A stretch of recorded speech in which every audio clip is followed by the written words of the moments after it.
Hello, Samara. How are you?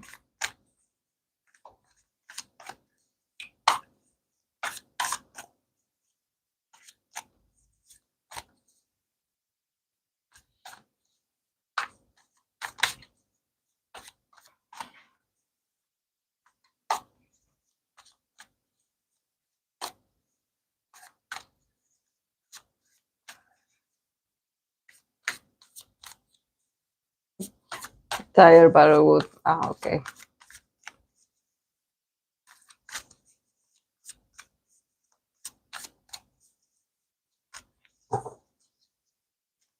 Here, I don't know if I'm going to be able to stay for long because we are having really heavy storms. And the electricity keeps cutting out, and also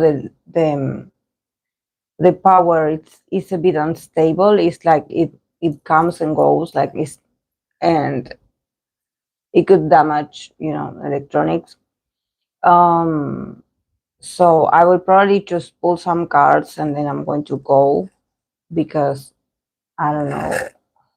It started raining again and I can hear thunders. So yeah.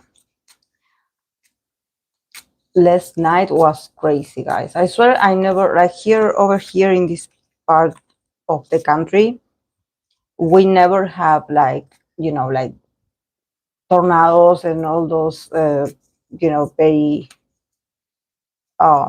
difficult situations when it comes to weather getting crazy, and destroying property and all of that. But it started to happen, like, I don't know, maybe Mother Earth has something to tell us, that we are not doing correct. I don't know.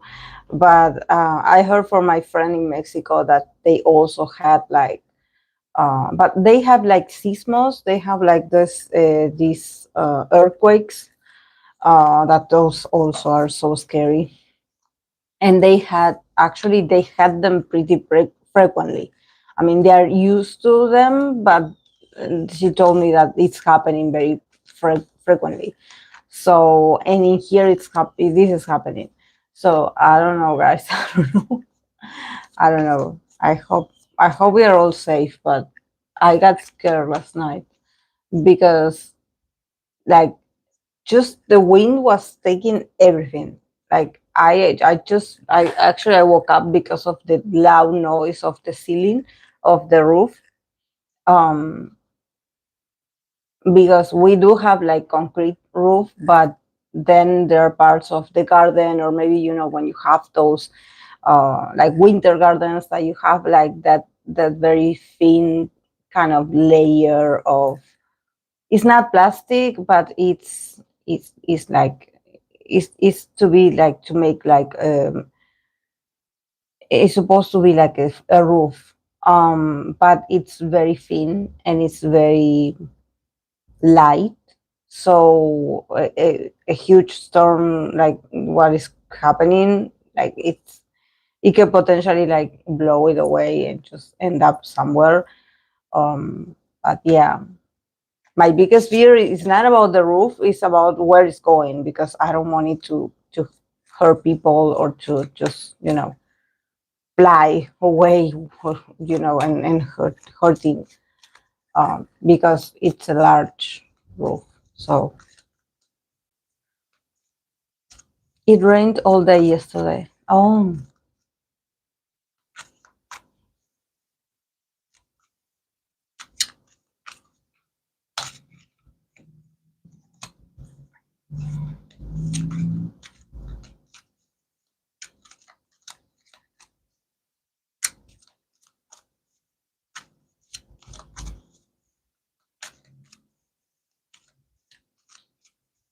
I didn't even grab my notebook. I didn't even have time to make the list of what I'm going to read for. Uh, but yeah, some I do remember. I know someone asked me about that. I believe he's a Sagittarius. It's for a reading for Day6 YoungK. Is that the name of the artist? They wanted me to do a reading for him in Sagittarius season, but since I wasn't able to do them, um, and now I'm busy with the 2024 readings. I'm going to pull cards for him maybe during this live stream. Oh, yeah, okay, okay. Thank you.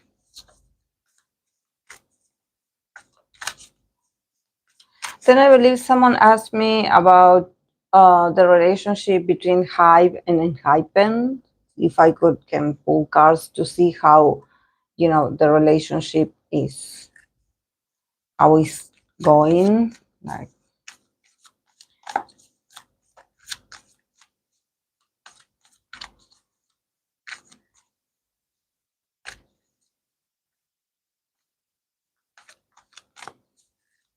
okay, I'm going to start with YoungK then. I don't know much about him. This is my first time actually. You mean Belift or Hybe? I don't know. Someone put in the comment that they wanted to know about the relation between, Enhypen and Hybe. Maybe if it's Belift, maybe you're right, Samara. Well, one of those, I guess, because the management company is Belift. Yeah, but this person says Hybe, so I don't know. For the companies, we can do a general. Belief is the sub company under Hybe. I'm starting to. I'm actually rewatching. I started watching it because I wanted something light to watch this morning because I was so stressed and I couldn't sleep. So I wanted to watch something funny, and I started like watching all over this K drama that was on Netflix. That it was like a comedy, but romance. That I believe it was like the name in English was like Love to Hate You. I believe it was Love to Hate You. And actually, like the male lead, that he's a very famous actor, um, but he reminds me so much of Jaehyun. He reminds me so much of Jaehyun, of NCT Jaehyun. Hey, Leona. Um, and just I cannot stop like looking at him, and he reminds me so much, Samara. I swear that if you want to watch like a K drama with a great actor that looks like Jaehyun, because definitely even it's not just the face, but the guy, obviously the guy is older. He's amazing. He's very attractive, but the voice, the tone of the voice is just like Jaehyun. It's like watching Jaehyun with a couple of years older. Um, and I know that this guy also knows he speaks English, so I believe that maybe he lived in America, or maybe he was raised or born in America. But he when he acts, or I seen interviews of him, and he speaks in English. And when he speaks in English, he also speaks with the same tone, the lower voice, the lower tone of voice that Jaehyun has. So I was like, I feel like I'm watching Jaehyun. I feel like I cannot help but to remember Jaehyun. And Jaehyun is not my bias. Like, I like him, but seeing this guy, and his facial expressions are very much like Jaehyun. So I'm like, it's like watching Jaehyun in a very like funny comedy kind of romance that I find entertaining. I love it.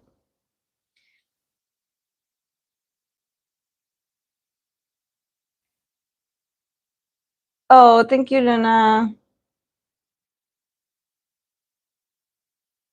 But you're in Discord, like we you're well when you can you are present. Didn't we watch this before and you dropped off? No, I actually finished it. That's why I remember it, because I finished it. Didn't I believe it didn't have that many episodes, but I did finish them all, and actually I did finish them very fast, I believe. Hey Hope,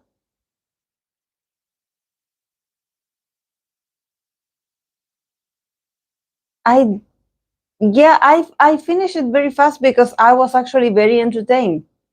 Like I was laughing. Like you know that I usually don't like the romance K drama. You know that, but and also comedy. I'm not a fan of K dramas and comedy because I don't know. I don't find them some jokes I don't understand. And also when I see that they add these sound effects to sort of making it sound funnier, I don't get it. When they do this for idols as well in some edits that they do of certain scenes where they're supposed to be like meaning something, I don't get it as well.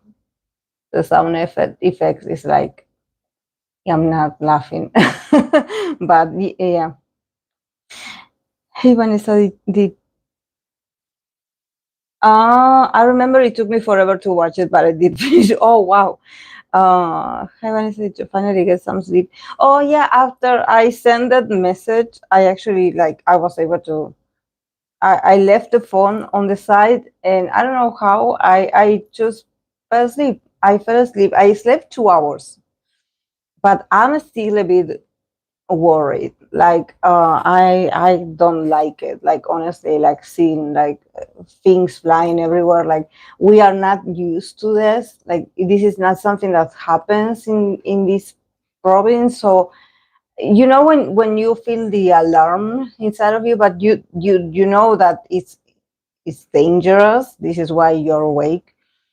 But at the same time, it's like you have to be inside, you know, and also the power went on and off, just like, you know, very chaotic situation. Like I actually got a bit scared. And I don't know how we'll do today, but it's raining.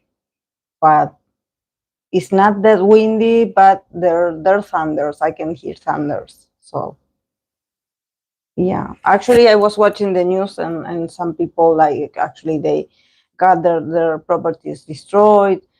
Some trees fell. Also, they fell on some cars. You know, it's weird. It's weird because we never have this. Like I swear, when I saw that it was like taking the roof off in my garden, I freaked out because I was like, "It's going to take it off. It's going to be gone." And I was more afraid of the consequences, like of it flying and hitting someone or a property or causing more damage than anything. Like I don't care about the roof. The roof is old and it's outside. But you know, those things are very sharp. Like I don't know. Um,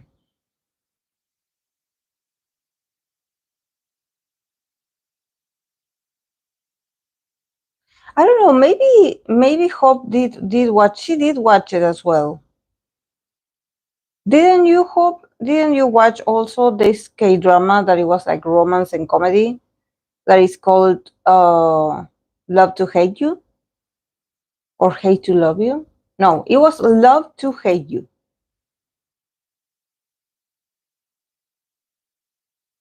Well, my friends in the Midwest US have storm cellars, storm windows. Oh, yeah, in this sense, like we don't have that much like, you know, protection.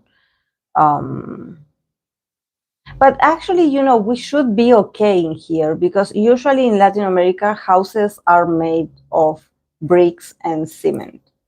You know, actually, my dad is who was at some point a constructor worker. He built this house himself. But in time, you know, especially when it comes to roof and ceiling, you know, and it being a bit cheaper, like instead of just making like a proper roof of uh or with cement and all those, in concrete and all those things, like they decided to put like these very thin layers because they were easier just to install, but they also are very like light and a strong, a mid kind of wind can blow them off, can take them away because it's so light. And we are all fine with that kind of ceiling because we never have like storms, so we don't know, like we don't know that it could potentially like blow away, like fly away, or just being um just demolished. We don't know how to act in those emergencies. So I was a bit like scared.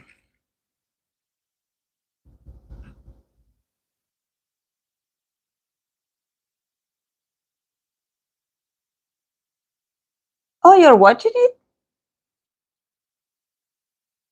Actually, I believe the whole. Are we talking about the same thing? I hope. I was talking about it because I started rewatching it because I wanted to watch something funny, but not cheesy, not too cheesy. And I found it today. And is this I was mentioning that the male lead looks like NCT Jaehyun, even his voice. And I was like laughing the whole time because I'm like, that's Jaehyun right there. Even though it's not Jaehyun, but I'm like, how can you be so similar? Like, because it's not just the face, it's also the tone of voice. So it's weird.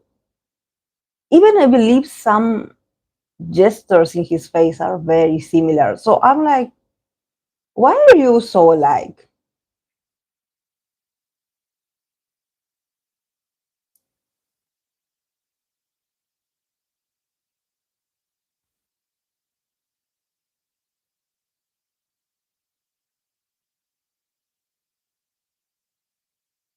Ah, attorney, yeah.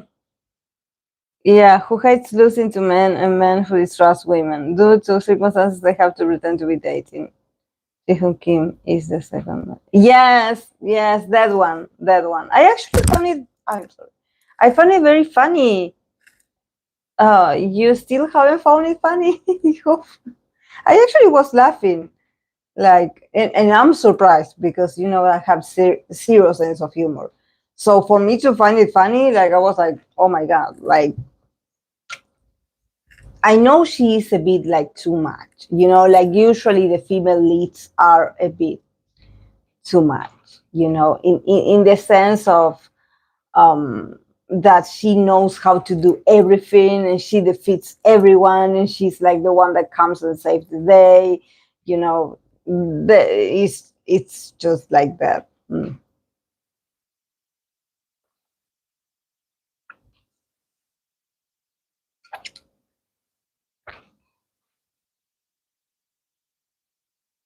They just fell in love. But doesn't he remind you of NCT Jaehyun? I don't know if you remember NCT Jaehyun. We call him Jeffrey here. I'm sure maybe other fans call him Jeffrey as well. I don't know.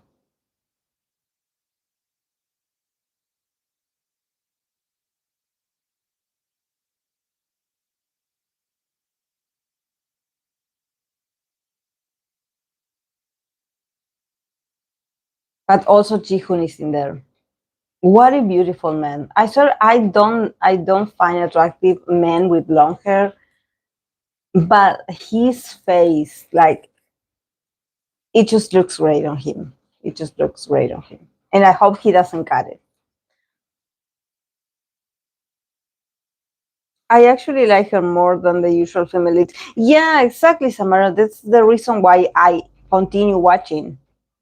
Because even though she was a bit like, especially not at the beginning, maybe at then later, she gets a bit predictable, or a bit, when the female lead gets on unnecessary trouble in situations that then everyone has to, fix it for her. That I don't like. But there's something about her, just being this this very aggressive person. Hello, Akira. This very aggressive, that I'm like, I never seen a female like this. Like, and I find it funny, I find it funny when it's not the typical helpless, helpless girl or women. Like, I just love it. I just love it. I love it. And I love that she doesn't have like the typical stare of like, oh, I don't know what's going on. Still, the kissing scenes are a bit awkward, but well, like, I mean, I don't know how old she is, but definitely she's playing a grown up, so I like it as well. I'm sorry, I'm not seeing the resemblance. Samara, how can you not?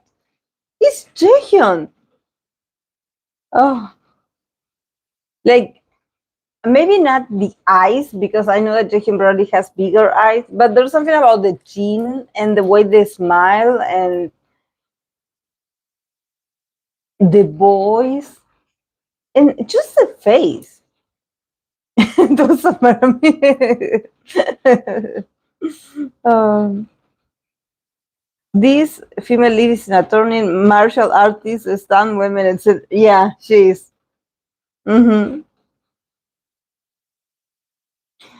Yeah, it's funny. Second is the one in is the one. Huh? Yes, it's funny. The second female lead is the one is too much. Yeah, she's the typical, like, she's pretty. She's, yeah, yeah, like. Mm. I got it confused because I'm watching another where Jihoon is evil. Oh yeah, yeah. That game, it's amazing. It's a bit traumatic. It's a bit traumatic because I cried in a few episodes because it's a bit traumatic. Um, but everything happens so fast. Like, the show has so much adrenaline, that you don't have the time to be like, oh, I don't like this, or oh, I don't think, it just, everything happens very fast. And now I'm tempted that I want to read the webtoon to see where they're heading, because I know I have to wait until January the 5th, but I would like to read the webtoon. Oh yeah. Hello, Marushka. Oh yeah, Hop. Dead one.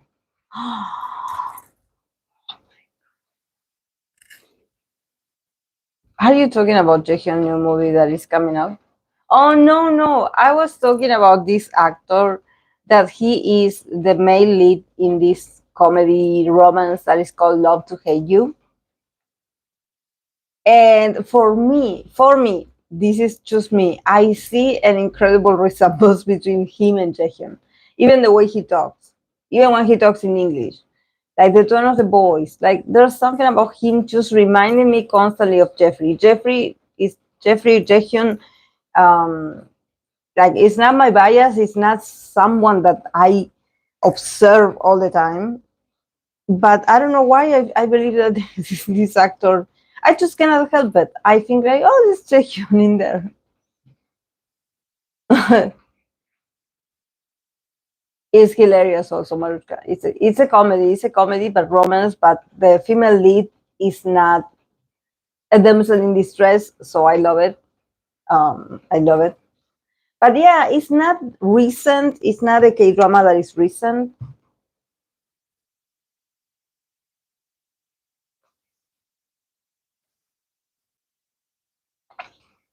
Mm. Teo Yu is the fake Jeffrey Jaehyun. Jaehyun was my bias until Haechan stole my heart. Oh, then Akira, you have to watch Love to Hate You, so you can go check out the male lead and tell me if it doesn't remind you a bit of Jaehyun, because for me he is like, even the way he talks, it's just very Jaehyun. But I don't know, maybe it's just me, like Samara says.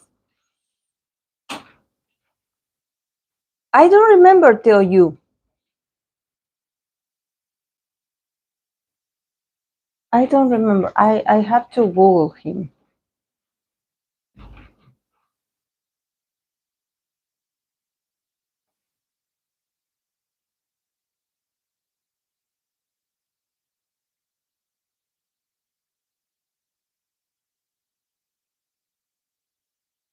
My keyboard is upside down, and I cannot read.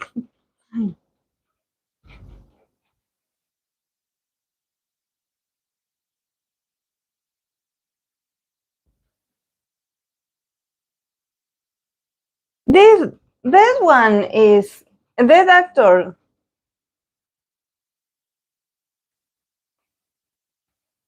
Oh, he was born in Germany. Yes, that actor. Yeah, that you mentioned.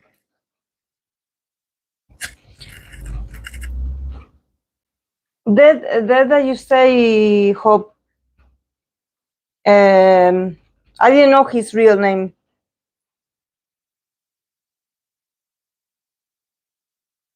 Teo Yu. Mm-hmm. Teo Yu. I didn't know this was his name. I know he's an Aries. Yeah.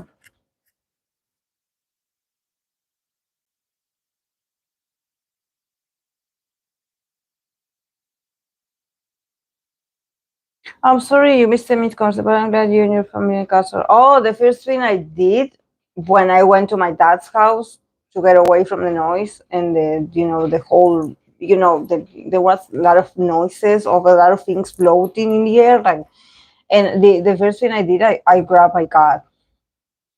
I grabbed Luna, and she was crying. Poor thing, she was so scared, so scared. We couldn't sleep, the both of us. We were all like, and we were caught in the rain also because I had to walk a few steps to get to my house, to my dad's house. So yeah, we have like very a strong storm. I don't want to say like a tornado because I don't know, but it was a very heavy storm that it actually destroyed a lot of properties last night, Akira. And in here, a lot of roofs flew, a lot of trees also, like they were destroyed, like they fell, and they destroyed cars in the way. So it was. I swear, like I was a bit scared. I don't know what's going on with the weather, but I never witnessed something like this. I swear, I only seen it in movies.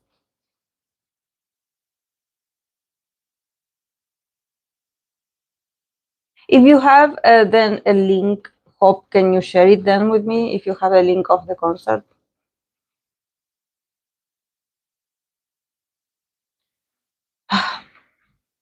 Does anyone know if trailer is ready out for the action movie he's in? Finally, we know he had loved so much this summer. Oh,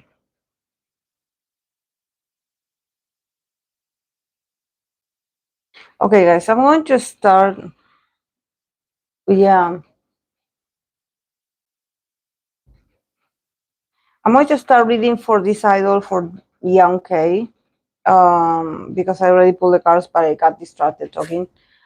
So yeah, for Day 6, YoungK, we start with the King of Cups, Five of Cups, Page of Swords, the Moon, and Knight of Cups. So wow, this guy is either I don't think he is the emotional one, but he's surrounded by a lot of emotional people. So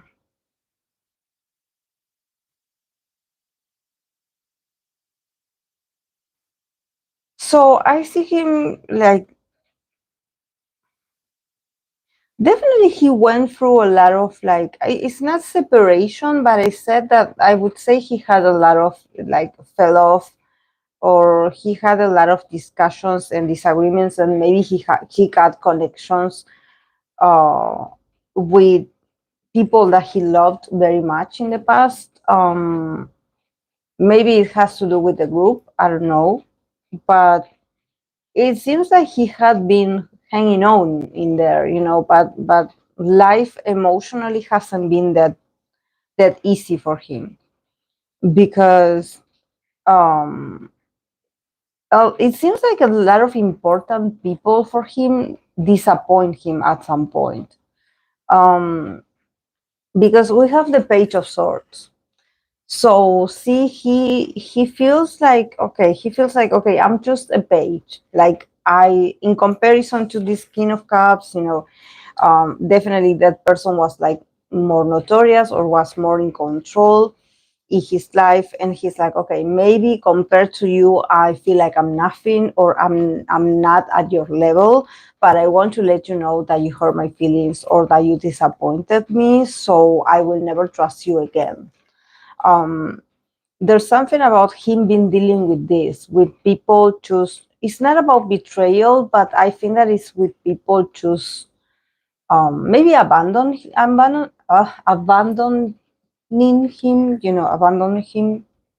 Um, and I think that he has so much to say, because he has the Page of Swords. So I sort of see him that he has a lot of things to say, that he would want to confront certain people about things that are not going very well in his life. But he's like, I shouldn't.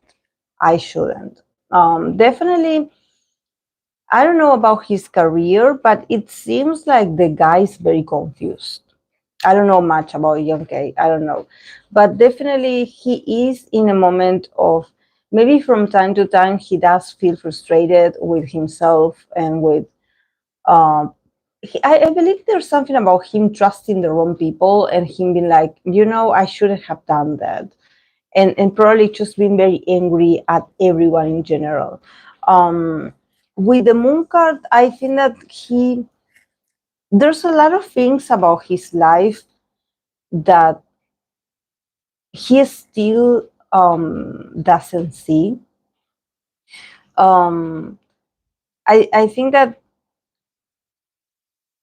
it's not to say that the others weren't like wrong for what they did to him, but he also like with the Moon card, there's something about him also probably not being able to see truth or a reality for what it is. There's something about him probably, just losing his temper very fast, or maybe just wanting to defend himself with a lot of words, opinions. I see him arguing with someone very influential. Um, and this also leaves him in a place of confusion, because then he's like, okay, did I did right for calling this person out, or did I do wrong? Like he's still, his energy feels very immature. Honestly, his energy feels very like I believe he's doing his best. He's a very intelligent guy, but he gets confused sometimes. It's like maybe he doesn't know who to trust. Maybe he doesn't even trust himself. So there's something about him sort of being a bit confused in this moment in his life. But eventually, at the end, he got the Knight of Cups. So there's something about him opening up to the future to keep creating something. So maybe if he's a songwriter, or if he is a creator, or if he has individual projects, he's moving on towards this, instead of just staying in the confusion and trying to figure out, what is real, what is not. What did they say to me? What did they do to me? Instead of living in confusion, he's like, okay, I'm lifting the veil of confusion and I'm focusing on what I know how to do best. I'm going to keep continuing in myself and my journey with art. He's a very sensitive guy. Probably when it comes to music, he's very gifted. But yeah, there's something about him slowly moving on from a lot of confusion that he has in his life. I believe that he's a bit frustrated. He's heartbroken and frustrated at people. Something happened to him. Something, maybe people he trusted. I don't think it has to do with money, because I don't see stability here. Like, honestly, I don't think that is about a project or something. See, he got the Free of Swords heartbreak. So yeah, he's still like blaming himself from some. I don't know if he trusted the wrong people. I don't know if he just invested. Um, but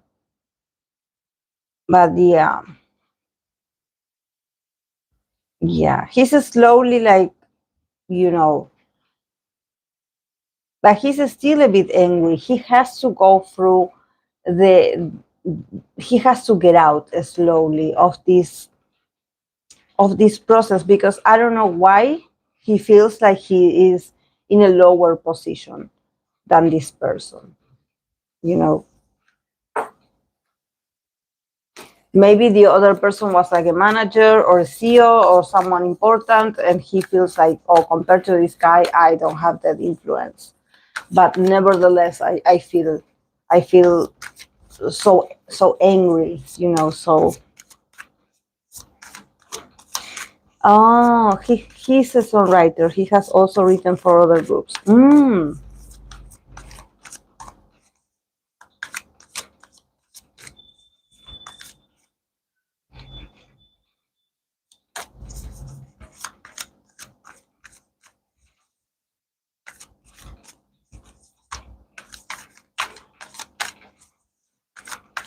Oh yeah, we can pull some cards for Jaehyun to see how his action movie is going to go.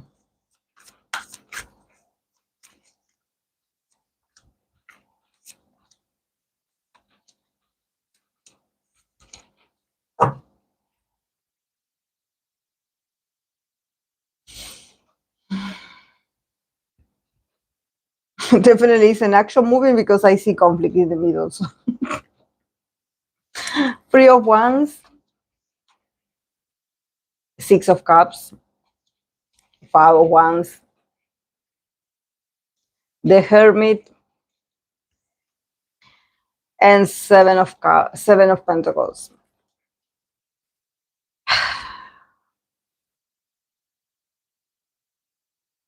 Who are these people that he's working with? Where does he find these gigs? Because here with the Five of Wands in the middle, like, yeah, they are definitely moving, but the center of the reading already looks chaotic. Like, already looks like there's going to be conflict of interest among the people in there. Uh, but yeah, you probably are not going to hear about it, because then there's the Hermit. So the Hermit is like, okay, whatever is going on is between us. And the Seven of Pentacles, yeah, they could actually release the movie or the project sooner.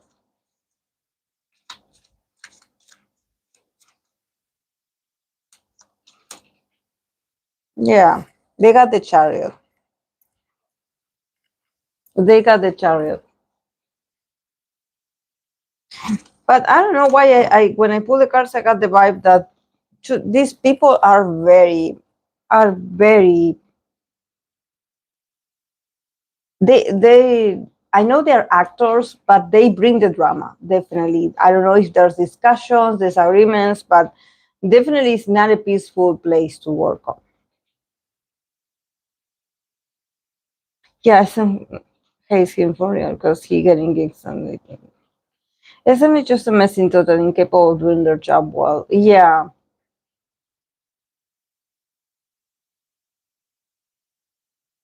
Yeah, it's like because maybe it has to do because since we are reading for Jaehyun and the movie, maybe it has to do with them making it difficult for him to participate in certain parts of the movie that are essential. So that creates a conflict, because with the Hermit and the Seven of Pentacles, I can see him sort of being like pushed to the side to maybe be working on other projects that are not about the movie. So I do see him working, but I also see him like doing different things. Um, they definitely want to, yeah, they want to put him to work. I would say that they want to overwork him because they want him to do everything at once.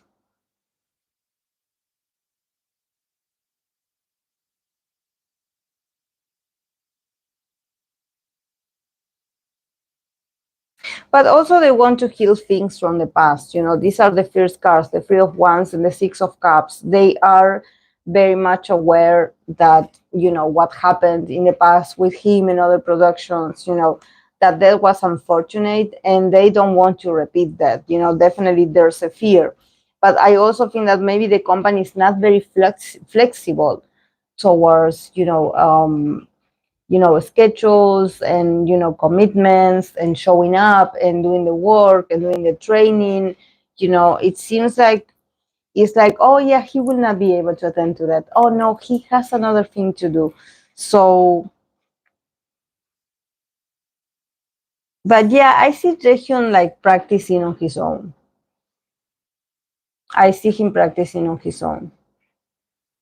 I see him like studying elsewhere. Like maybe if he has to do some activity with the group, I see him like putting the effort while he is supposed to be sleeping, or just when he has a moment. Because when he got the chariot. So definitely he wants this process. He wants this project to keep moving.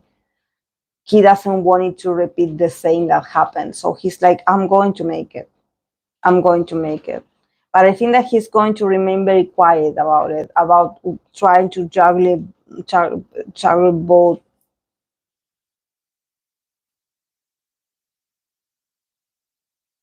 Looks like actors are worse diva than seekers every time you pull cards for them. Yeah, they just are like, and I don't have anything against, but I can see the friction in here. Ain't he in LA right now? Because he was at the airport. Ah. Is everyone else in SM who's getting good actor gigs apart Dio? But wait, he left SM. So they all have his Mino and Suko, Jaehyun maybe.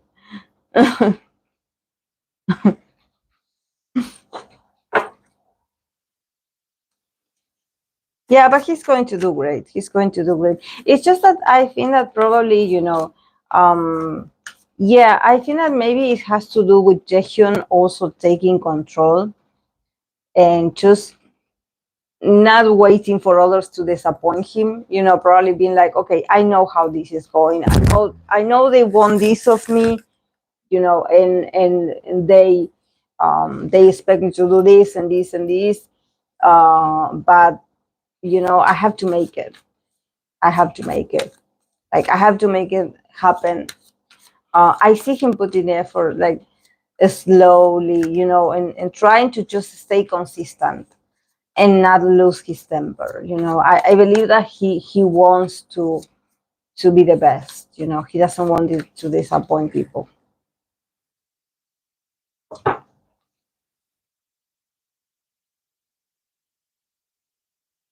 If he really wants that, he will have to stand up for himself.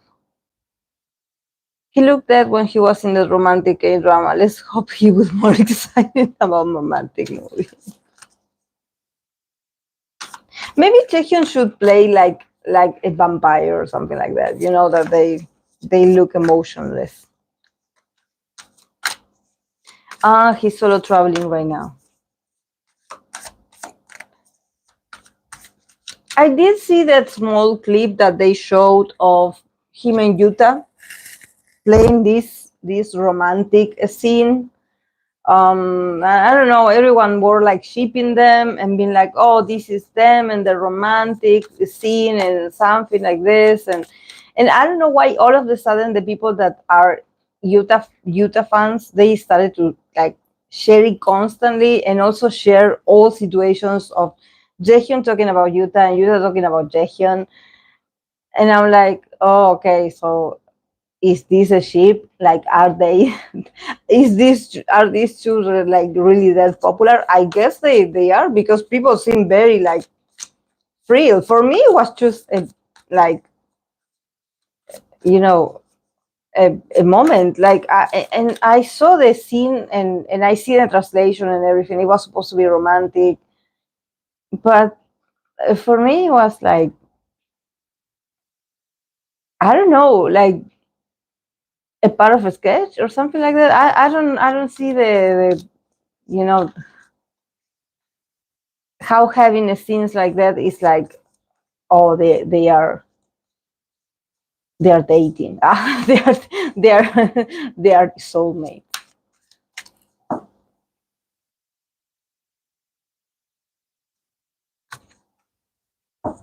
I wondering what he will be doing in LA. Maybe just holidays.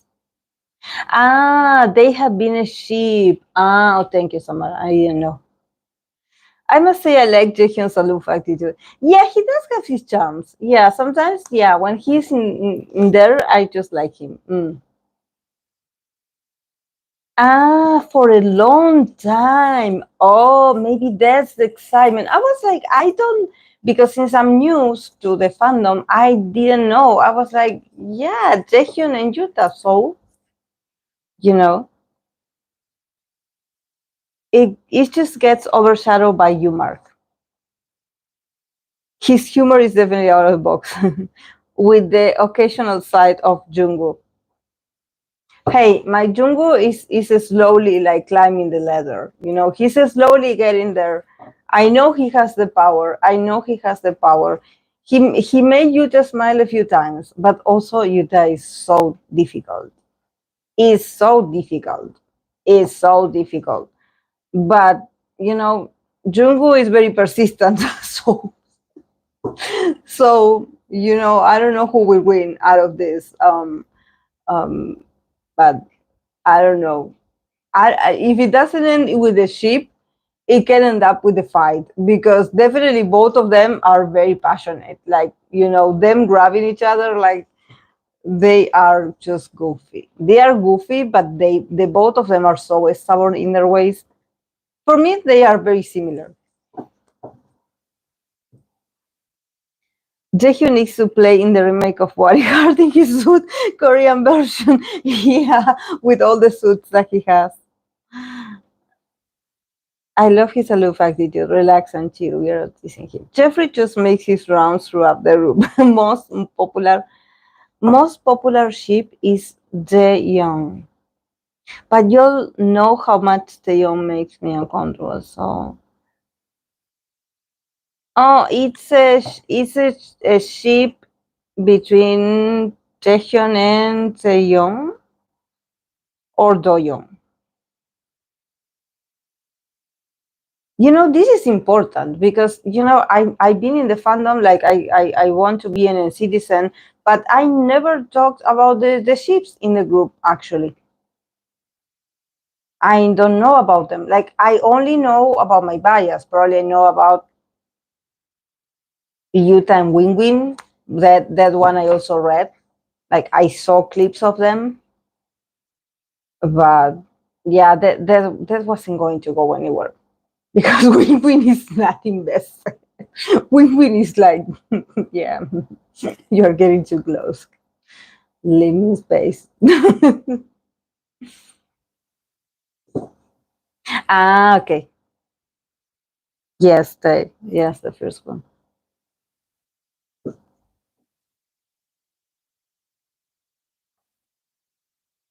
Then, if it's a successful ship, I think they can get paid for it.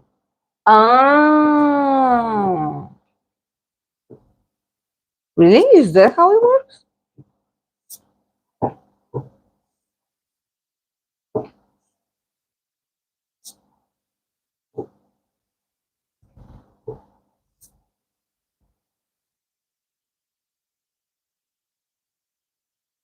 Is there some sponsorships for shipping? Sorry, guys, that my hair is crazy because the humidity here it's um, awful, but also because I washed it yesterday and today that I was in the rain, I was walking in the rain and my hair got all puffed like this. But yeah, actually, usually my hair is like this. So don't be afraid. Don't be afraid. It's just my hair. My hair is like this. It used to be worse, so I don't care. Like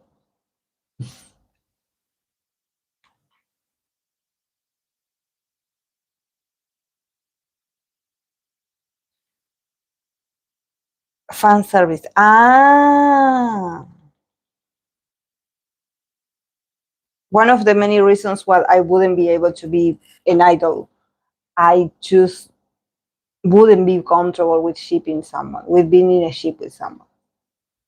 Like because even if I like you so much, I wouldn't be able to have those sort of interactions. Like no, no, no. It's like I can love you and actually like I can show appreciation to you, and I would like you can be my favorite person in a group, but I wouldn't be like all over you and all of this. Like no.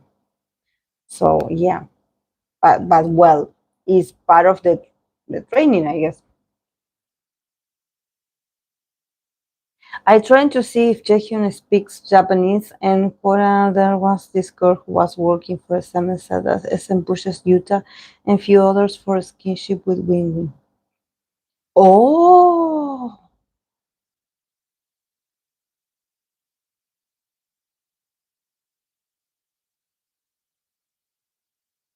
it's just that I think that because Wing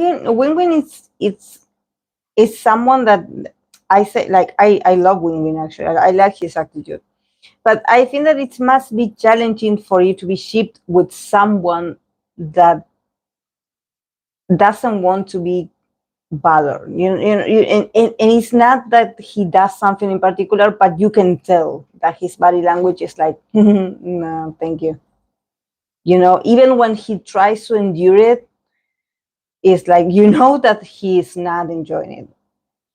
And maybe the other person also feels like, okay, yeah, I'm making the effort here and you are like sort of like rejecting me, like this is supposed to be both way situations, um and honestly, maybe this is why I like win-win so much, because I think I would be like that as well. Like I don't like people touching me. Like I don't like people in my personal space. Even my partners and boyfriends and just the people that I love very much, I don't want them all over me. I hate it. Like I need you to stay away. Like leave me, give me room. Like I don't like it. Like if you want to show me love and appreciation, just like a small moment and that's it. Just go away. Like, but don't be all over me because I feel I get aggressive if you do that. Like I get annoyed. Like I get like very aggressive. Like I don't like it. I don't like it. And I cannot like, discuss it and be like, no, I can't.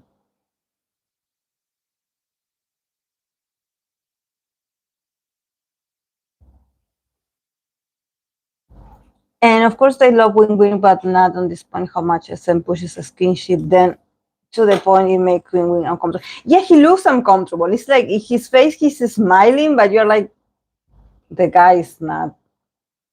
Yeah, he's not. He doesn't like it.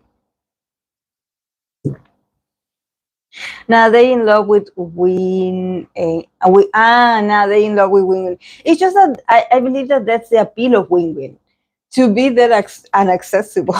That it's like the guy that you cannot impress, so you love it.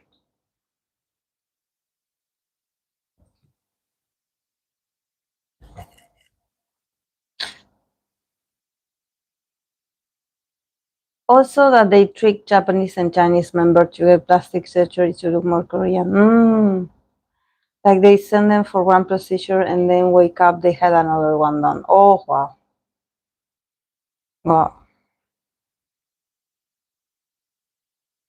I remember an early video when someone touched Jaehyun and he pushed them and verbally warned them. No, it's just like, yes, they love win-win naturally, but all this queer baiting and shipping is strongly other. But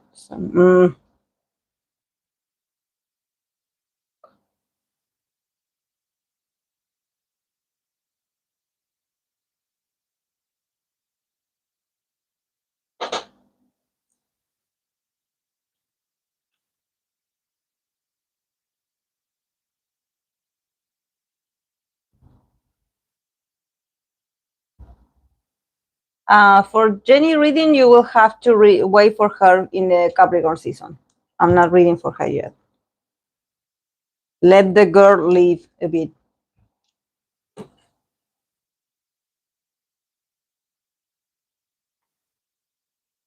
Yeah, Lapilus is on the list for the group readings. Do not spam, please.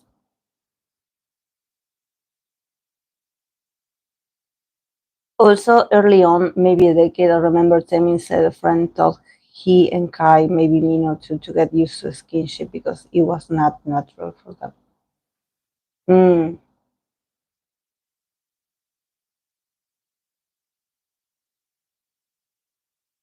It's just that maybe when you are not used to it, for you to have it, like, and honestly, if I think about myself that I don't like to be touched and just grab, and I don't like it. I don't like it. I feel like a rejection towards someone grabbing me by the hand and pulling me like, let's go over here. Like, let's go. Like, I don't like it. Like, I'm not your puppet. I can walk on my own. Don't grab me. Don't I can walk. Like, don't touch me. There's no need.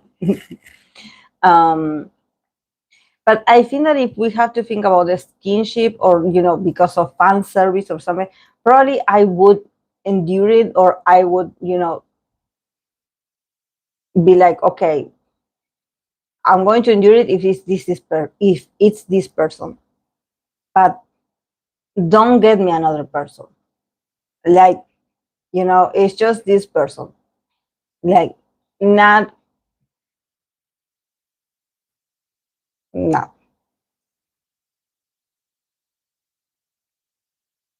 Is so much skinship natural for anyone? I don't know. There's people that they love skinship. There's people that just their love language is to touch you. But in Korea, yes, because the men are very clingy. Yeah, I noticed among men between each other, they are very clingy. Yeah, they just love to touch each other. Funniest thing I read was when idols get drunk, they make out with each other. Even what the ones that are falling. Can you imagine how uncomfortable the day after must be?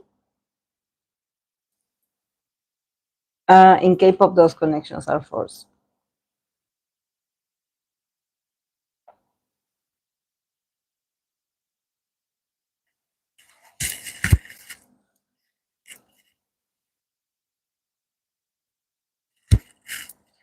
I hate my hair today, guys. I don't know what to do with it, but I hate it.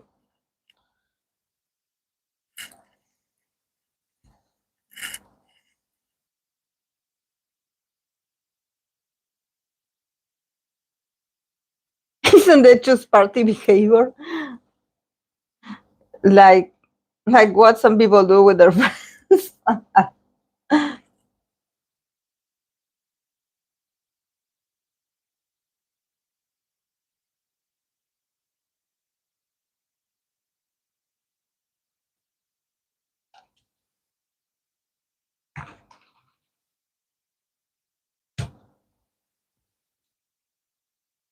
I guess I'm too German for that.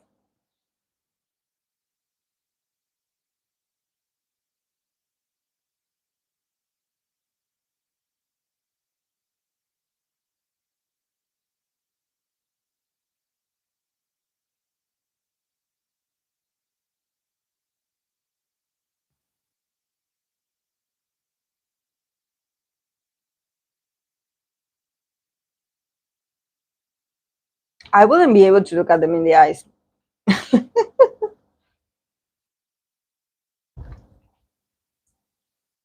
I would be like, who are you? You know, like,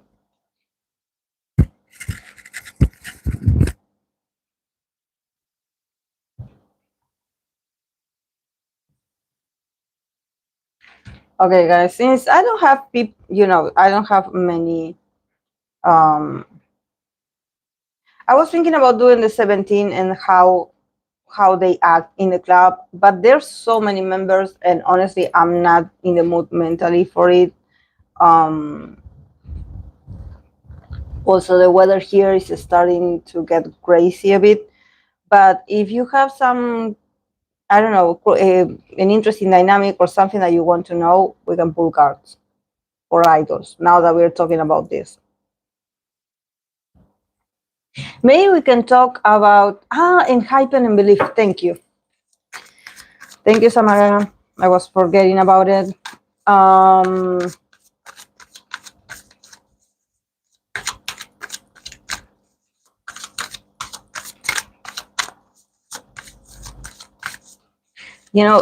Maybe we should, like, since we're talking about ships, I can pull some cards to see how those people being shipped feel about each other.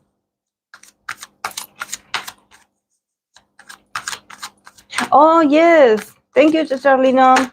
Thank you for being here. Bye. They always talk about.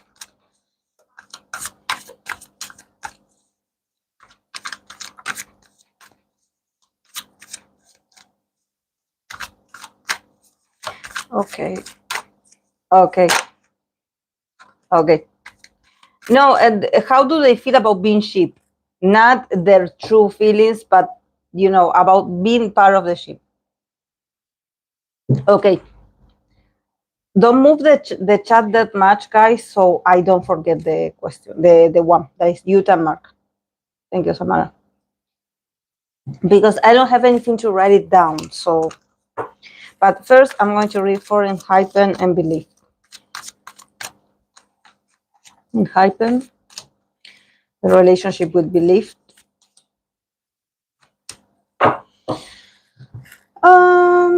For Enhypen we have the Hangman and the King of Swords. And for Belief side, we have the Temperance and the Ace of Swords. So both sides are very vocal to each other. So in here, I don't see like someone being dominant of each other. Then in the relationship as an overall, thank you, Katie. They have the 4 wands. So definitely they are working on a stability between Enhypen and Belief. There's something about them coming together into a moment of a lot of celebration. So I see that there's no friction, I would say. There's no friction. Maybe initially from Enhypen, but we have to think that Enhypen also, they are all very young. So, we have the Hangman and the King of Swords. But nevertheless, even though they are young and sometimes, most of the times, they are being put into their places, they are being like, okay, yeah, you need to relax. Like, don't talk like that. Like, respect your elders, whatever. But nevertheless, they have the King of Swords. So even though the guys are younger, are the youngest, and are like an artist that just started, they have strong opinions. They don't let themselves be bossed around. Like, yeah, you can sort of put them on a pause. There's something that I always get with Enhypen, that there's some members that they are always put on timeout, like children. Like it's not that they punish them, but they are like, okay, you go and you reflect on your actions. There's something about them being put into a timeout, sort of. It looks like this. I sort of see it like I don't know, like them being at school or something like that. Like I will teach you manners. But eventually, with the King of Swords, what it's telling me is that the group, the entity, maybe when they come together, maybe when one of them, probably, the smartest of them or the most intelligent of them, someone that knows a lot about laws and rights, comes into the picture to save them, to get them out of here, to be like, we have our voices and we have our rights. So don't mess with us. So the guys are very, they see themselves as the king. So they are no naive. They are no naive. They can be pushed to the side and be like, somehow like, okay, maybe you are being too aggressive, or maybe you weren't paying attention. You didn't get this right. There's going to be consequences. The adults sort of trying to, patronize them, but they will be like, yeah, whatever. At the end, I'm going to do what I want. So they are very powerful, actually. I don't know. Maybe there's a member that is like the one that is like, like the justice maker, the lawyer of the group. But yeah, then, then in here with the temperance and the ace of swords. From belief part, there's something about adaptability, and also about them calming themselves down and being like, okay, we're going to get to an agreement. They also don't lose the fight, in the sense that they also push, they also set their power, they also, like, they don't keep quiet. They tell the guys, okay, this is what we're going to do, this is how we are going to do it, we are informing you that this is how things are going to do it. But at the same time, they are being much more flexible. They are being much more understanding, a bit much more. They are just having temperance, they're like regulating themselves to not react, or to not, be harsh, because probably they realize that it's not the way to get the guys to do what they need to do. So they are like, okay, we better like slow down with them, or we better change the way we deliver the news or the way we talk to them, because they're also learning. They are also learning a lot about um, how to deal with Enhypen. And if they had frictions in the past, they are willing and they are open to fix it. So maybe something happened with Enhypen, because I see them like sort of like, it's not that they are like giving up, but they are trying to be nicer. Like, okay, like we see that aggression is not working, being bossy is not working with them, being restrictive is not working, they don't listen or they don't do what we tell them. So we have to find better ways to get to an agreement, to get to a balance, a right balance between them. But they are being nicer. And they have the fourth one, so definitely whatever they are working with Enhypen, there's celebration in the future. So, Enhypen has the potential to actually in the future win a lot of things and to celebrate a lot. So, the guys are in a good moment in their careers.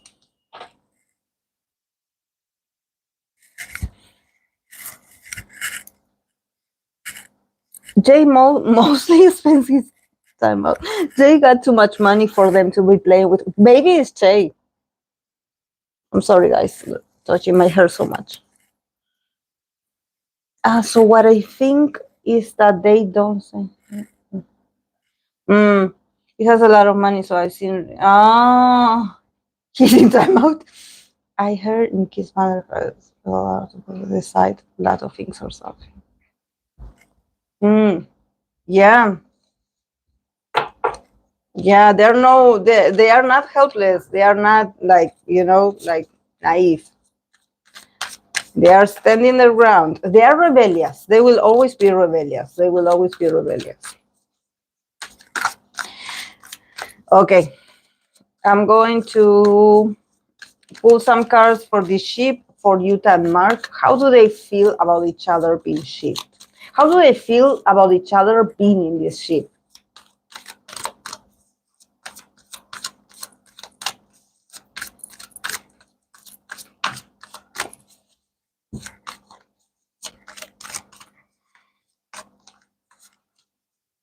Yuta, Mark.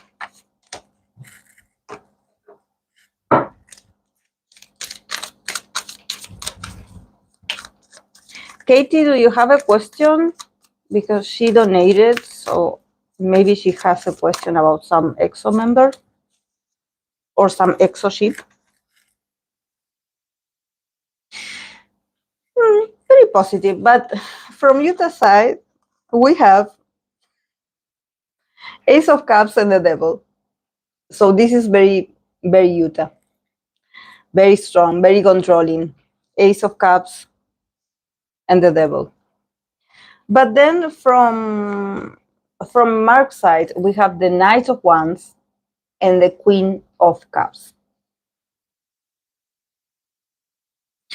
And then from the other deck, the other deck, you know, this like the overall energy between this ship, we have the card of the Sun, clarity.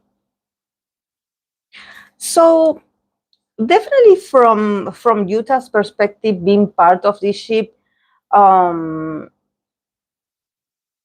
believe that there's definitely he feels a lot of emotions for Mark. This hasn't changed, but also like he is emotionally invested, but also I think that he feels like he's sort of like a slave to this ship.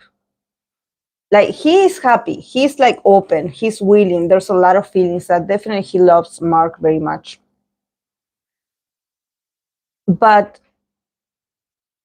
when it comes to the Devil, there's something about him also feeling like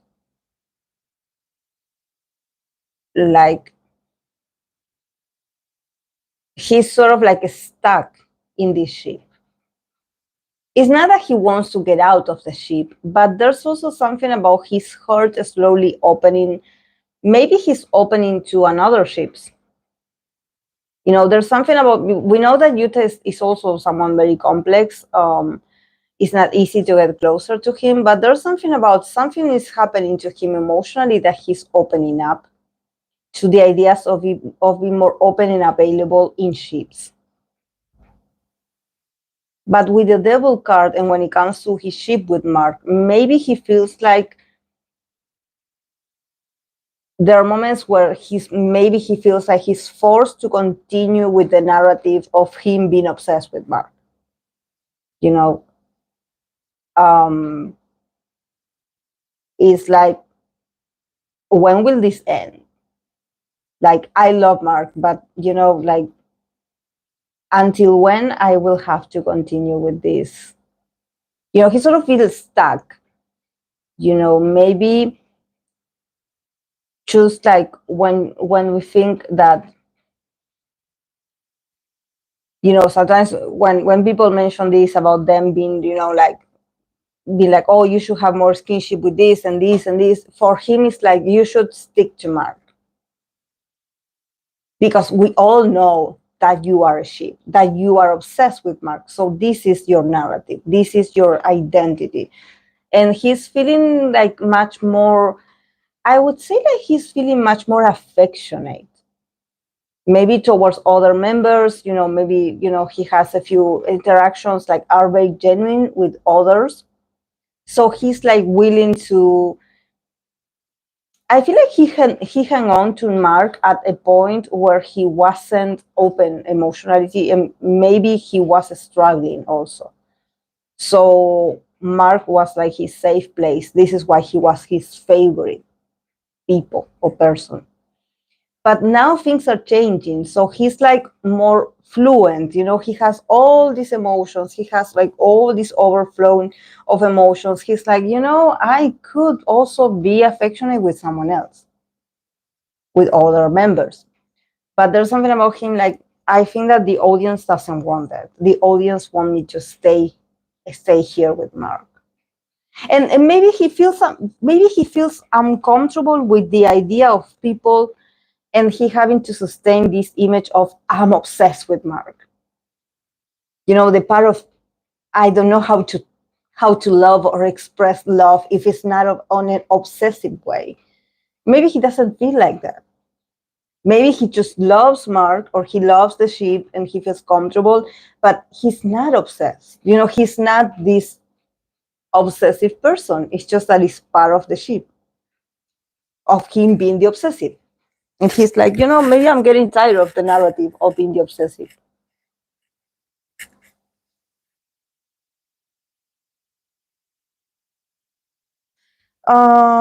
Then from Mark's perspective, we have the Knight of Wands and the Queen of Cups. So yeah, for Mark, it's like he actually feels very energized when he's in the ship with Yuta. Definitely, this ship with Yuta is like they have great chemistry and they motivate each other. Just as um, um, Mark has a lot of fire. He is a sun in Leo and he's a moon in Aries. So it makes sense that he goes through ships or, different groups, like the guy is everywhere. He comes and goes, he's like the Knight of Wands. He comes and goes. He has this is like a small interaction and he's like, okay, I'm done, bye, next. There's something about him really caring for Yuta, because he also here with the Queen of Cups, there's something about him being very motherly to Yuta, even though I know he's younger than Yuta, but there's something about him sort of being this being sweet to Yuta, or also like appreciating Yuta. Both of them appreciate each other. This is why they have cups. They definitely don't mind being in this ship. But also, Mark is very popular. Like Mark is very. It's not about him getting bored and just going to different ships. And I don't know about Mark and other people shipping him with other people.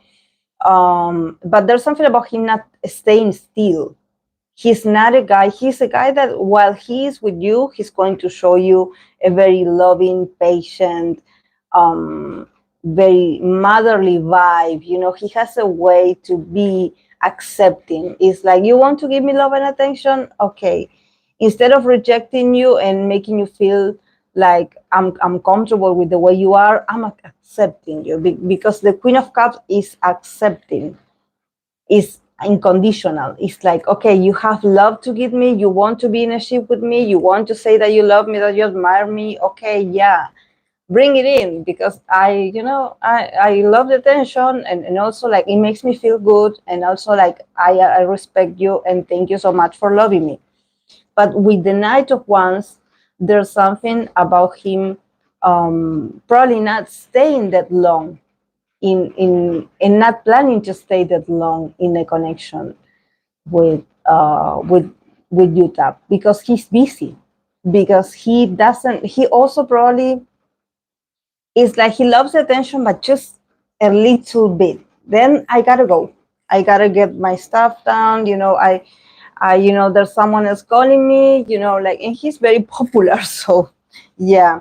But the ship, between the both of them, they have the sun. So definitely for them to be shipped together or to be with each other is fun. They also bring clarity to each other. It's not awkward at all. They make each other, like, they connect with their inner child when they are together. They shine when they are together. They shine.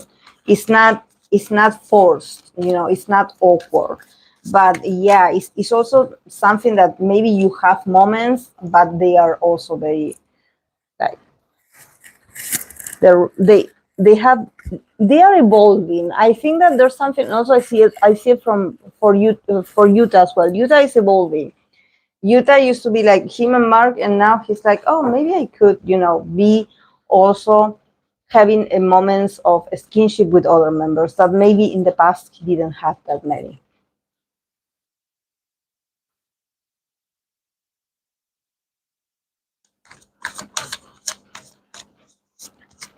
Jungwon and Shay and Jay, okay, and Hyben. They are a famous chip.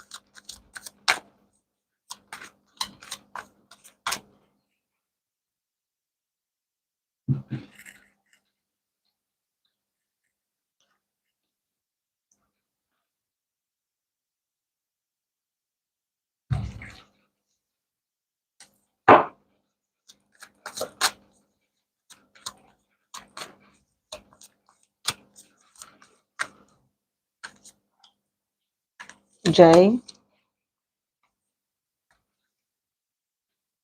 Jungwon.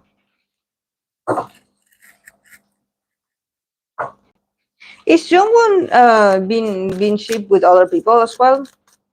Because there's something about him being very wanted.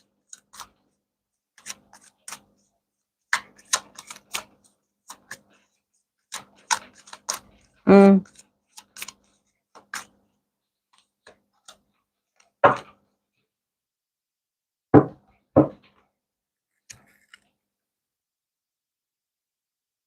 Well, from Jay's perspective, we have nine of wands and ace of wands. So, are we sure that Jay is comfortable with being shipped with men?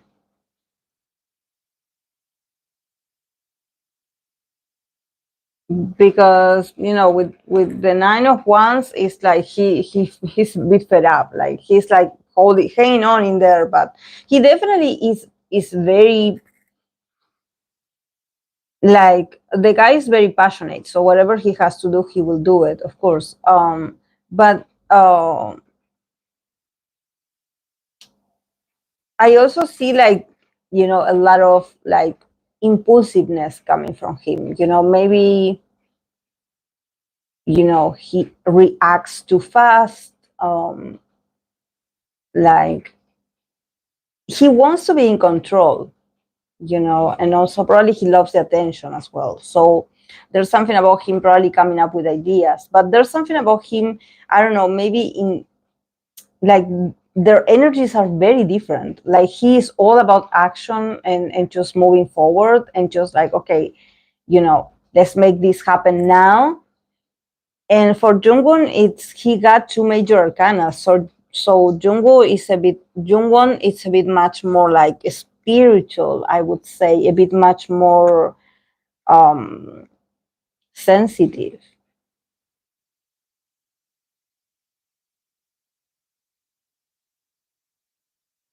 No, he's not really. He is keeping fans in check on Weavers often about everything that is not realistic. Mm. Yeah, because he is like,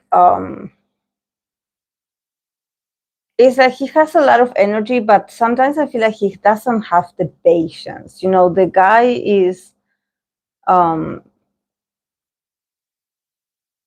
it's like he goes and does it, like he goes and have interactions with Jungwon, but I don't see like feelings. I don't see him like he is like, okay, I know I have to do it, and I do it.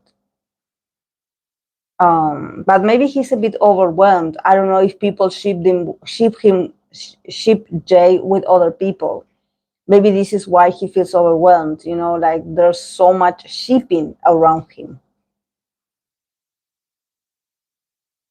And he's like, I feel that there's something about Jay also like sort of resisting being shipped unless he says so. Like he is like, if you want to ship him in with someone, you have to observe his initiative, because he's definitely not the soft guy, the softer guy. He's much more proactive. So if he really likes someone, he will go and just be with that person, or just do things around this person, or just show up, showing up, show not showing up, showing off. He's the kind of guy that if he wants your attention, he will go and do extra things. He will do a lot of things for you to notice him, for you to congratulate him. And but this Taurus and Jungwon is in Aquarius, and also Jay is older.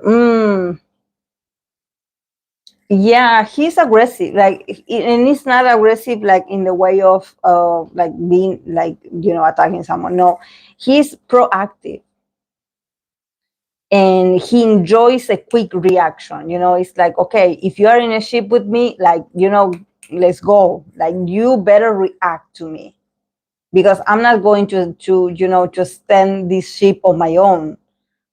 Like, you better react to what I do. So I think that they are very different. They are very different. I don't know. This is why I was asking if he feels comfortable, because he is a bit on the defensive. Because, yeah, from Jungkook's side, we have the star and we have the empress. So for Jungkook, he's a bit of an idealistic, and also I think that he knows that this has to do with fan service, or it has to do with having a moment to shine. But for him, it's also all about loving the members, and maybe he's someone that he's always like looks after himself, to be always presentable, to be always in a good mood. He has that shining. He has a star in the empress. So the guy is a star, and also he doesn't have to do much. But I know that Jay is the Taurus guy in here, but definitely I see more Taurian energy in Jongwon than than in Jay, because Jongwon is more receptive. It's like, oh yeah, you have love and attention for me. Oh yes, thank you. I will receive it. It's that he's much more centered, much more calm. He doesn't have to do too much. He just glows. He's just beautiful. He's just the empress. So yeah, for him it's like, yeah, I'm chilling here. Yeah, like whoever wants to come to be sheep with me, yeah. But yeah, maybe he's like very comfortable in having this glow, or maybe people admiring him a lot. um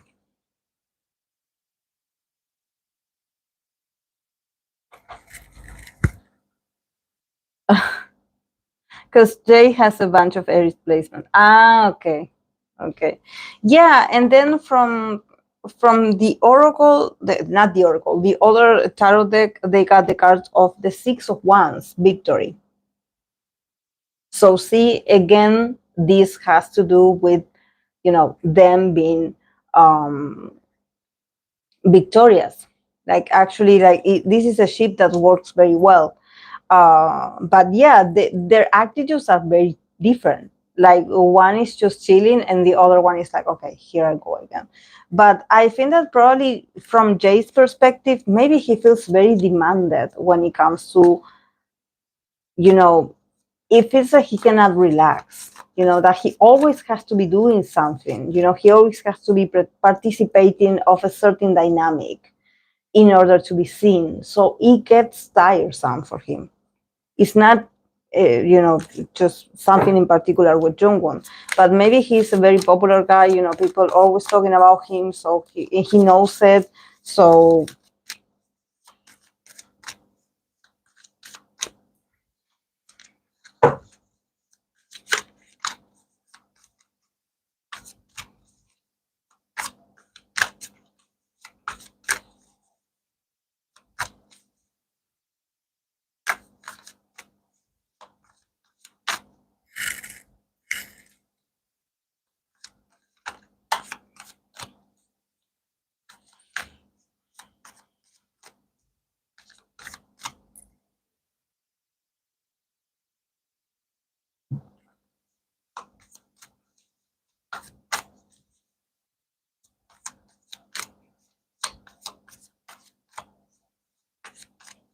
Taehyun and Jaehyun.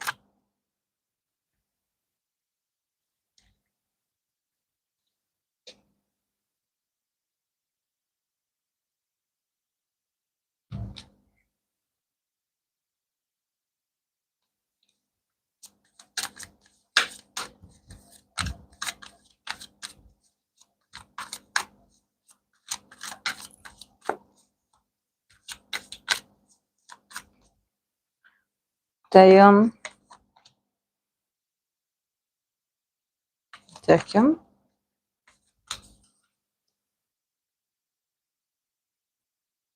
What happened? What happened between these two?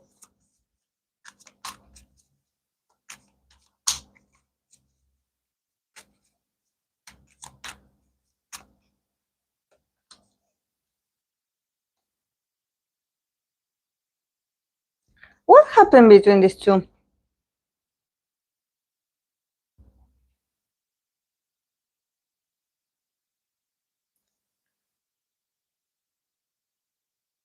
Ah, okay. From Taehyun's perspective, we have the Two of Swords and the Three of Swords.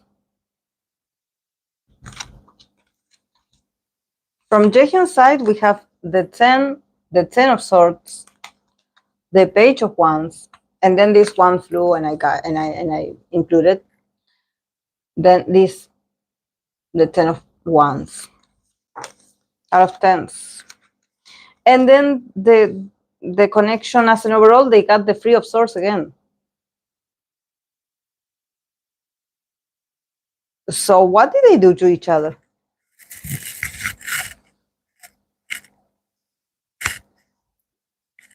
They had fight and disagreement. It seems like there's a lot of, like, things being said. One got offended, the other one, like, it seems like this happened a long time ago, but it had sort of ruined the ship. We are talking about ships, and there's something about, like, not connecting anymore. For Taeyeon, I feel that Taeyeon doesn't feel appreciated in this ship. Like, there's something probably about him just like, feeling like, oh, maybe, like typical Venus in Gemini that he is, being like, oh, maybe I should get another ship, because I feel like we are not fulfilling our moments, or maybe I reach out to you, or I try to build a moment or a dynamic with you, and you rejected me. So, something happened in there. And for Jaehyun, honestly, for Jaehyun, with this stance and the Page of Wands, actually Jaehyun is tired of being sheep. I mean, I guess it makes sense, but the guy is fed up with being sheep. It's like he doesn't like it. It's like he does it because he's like, okay, I have to do it, but he does it from a place of exhaustion, and he does it from a place of, when you have low battery, you're like, okay, here I go, and you have to drag yourself to do or react to certain things, and what he said is funny. But there's something about him probably not putting a lot of emotions, or maybe I think that there's something, maybe because I see the Three of Swords for Taeyeon, and maybe Taeyeon is like, I wanted a bigger reaction out of you, since we are a ship, and they have the Three of Swords, that the heartbreak in the middle. So there's something about them being disappointed at each other's chemistry, that maybe back then they used to have a lot of more, I don't know if it's a skinship, or if it's just that, that chemistry, or that's something that you can build. But from what I'm seeing from Jaehyun's side, Jaehyun is tired. Jaehyun is fed up. He doesn't want to, like, probably, he doesn't feel, you know, he doesn't want to do it. I think that he doesn't want to do it, and when he does it, maybe it comes out unauthentic, or it comes out like, is the wrong timing, and maybe they talk to each other, but it looks weird. So there's something about them not clicking at the moment. This ship is not sailing. Like,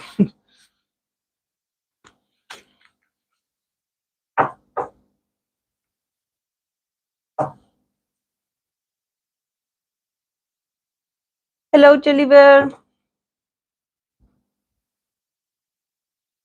Oh wait.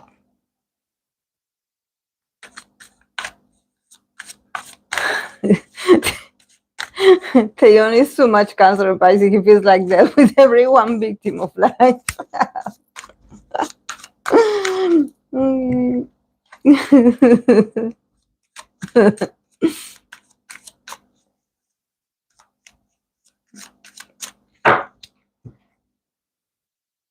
But I'm like, what happened? Wow, the heartbreak in there, the deception, the deceitment.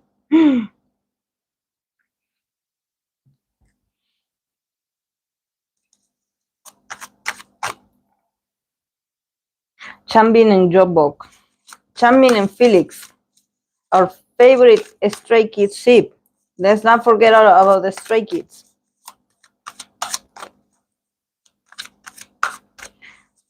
Thank you, Samara.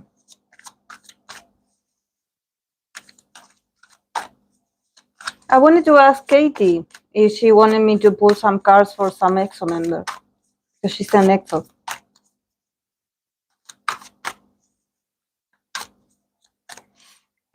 Okay. Changbin and Yeonbok. I always forget about his. Wow. Wow. Wow, Felix. Wow, Felix. What is. Oh my God. Felix, what? No, but Felix is.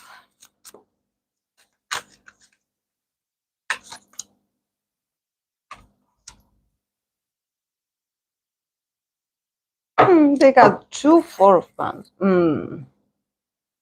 Okay, for my hair is so short that it unbraids itself, because first of all, I don't have it something to tie it with, but because it's so short.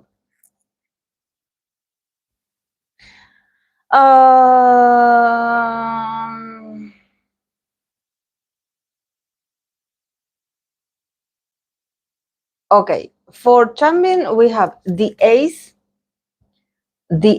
of Pentacles and Page of Pentacles. So for Changbin, it's success. For Changbin, is a possibility to grow, a possibility to. It seems like he shines when he's associated in the ship with Felix. Like, but definitely with the Ace, like he sees the results. Maybe he sees people's reaction, he gets a feedback, or he gets a sort of retribution, but he sort of sees it like part of the business. He's very materialistic about it, I would say, like in a sense that it's not. He definitely puts the effort, and he treasures like his connection with Felix. uh, but there's something probably about him also, with all these pentacles and him being here as this Page of Pentacles. I feel like the guy probably he feels inferior in this ship to Felix. He feels like, he has to, put a lot of effort, probably study a lot. Like definitely the effort that he had put when it comes to his connection with Felix in the ship has been successful. So he's going to keep investing in this. But it's all about, I want the reactions. Like, I want to see the reactions. I want to see it. Like, I want it to be tangible. And also probably they have a lot of skinship, because, they are great partners, I would say. But it's a success for him. For him is successful. For him it's like, oh yeah, I'm just this page of pentacles, but when I'm with Felix, I am successful. So probably it's like he found his purpose. It's like, I am of use in this ship. I feel useful.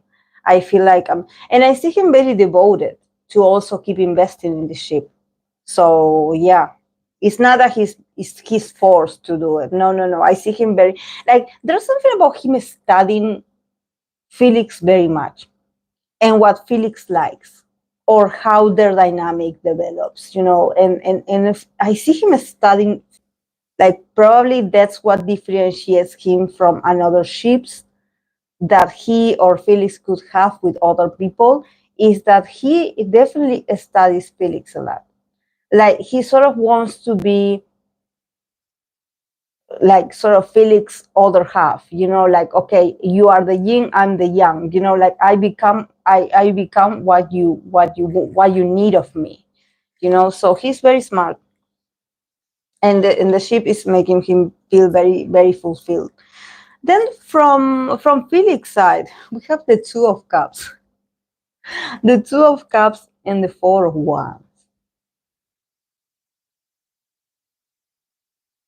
So what's going on with Felix feelings? Like, that usually I don't support, and I think that this had happened to me while reading for both of them in the first shipping reading that I did, because people were so insistent about it. Um, but he does feel the connection, and for him, it's emotional. For Felix, it's love. It's like, and also when I see the four ones, the celebration, they feel like he feels like Changbin is like he's it's like they're married. There's a commitment in here. There's an emotional commitment. There's butterflies in the stomach. So what's going on with Felix? Like, that sometimes when people start the shifts, I sometimes pull cards and I'm like, yeah, they like each other, but that's it. But for Felix, maybe it's something deeper. For Felix, it's something deeper. And for Felix, it's also fulfilling, and it's also like a huge celebration. It's like a party. Everything is excited when it's exciting when he is with Changbin. He feels the connection. He feels the attraction, the chemistry. It's like, I can, if he's like playing along, like, okay, we have chemistry. Definitely, it feels like, it feels easy. It feels like as if they are a couple already, like a married couple. Those people that they just look at each other and they know what each other's likes. So yeah, for him it's very fun. And then for the connection as an overall, again, the four of wands, except in this deck, the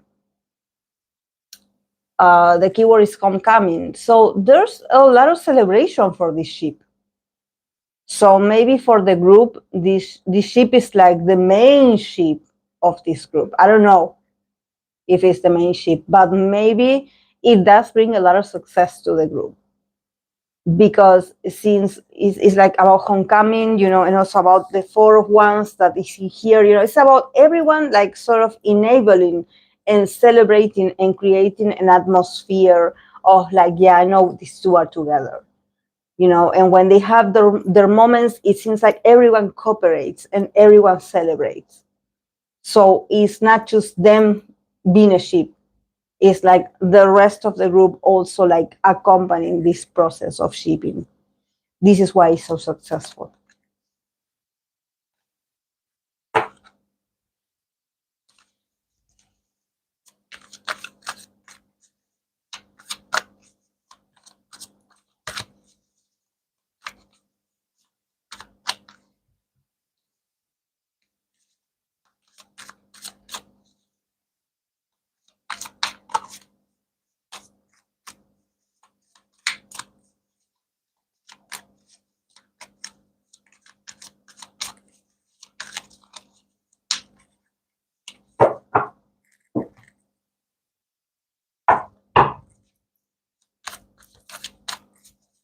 Another ship.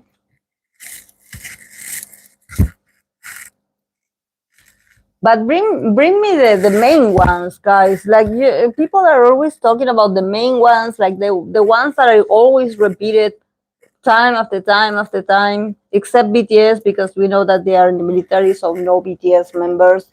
Let's leave their ships to rest for a bit.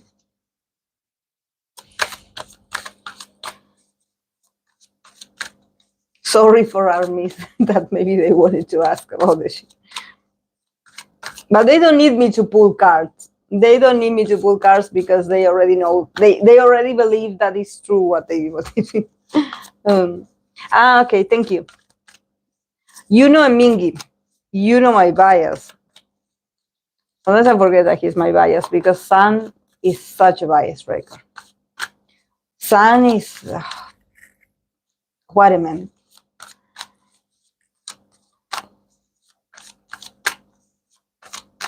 You know Mingi.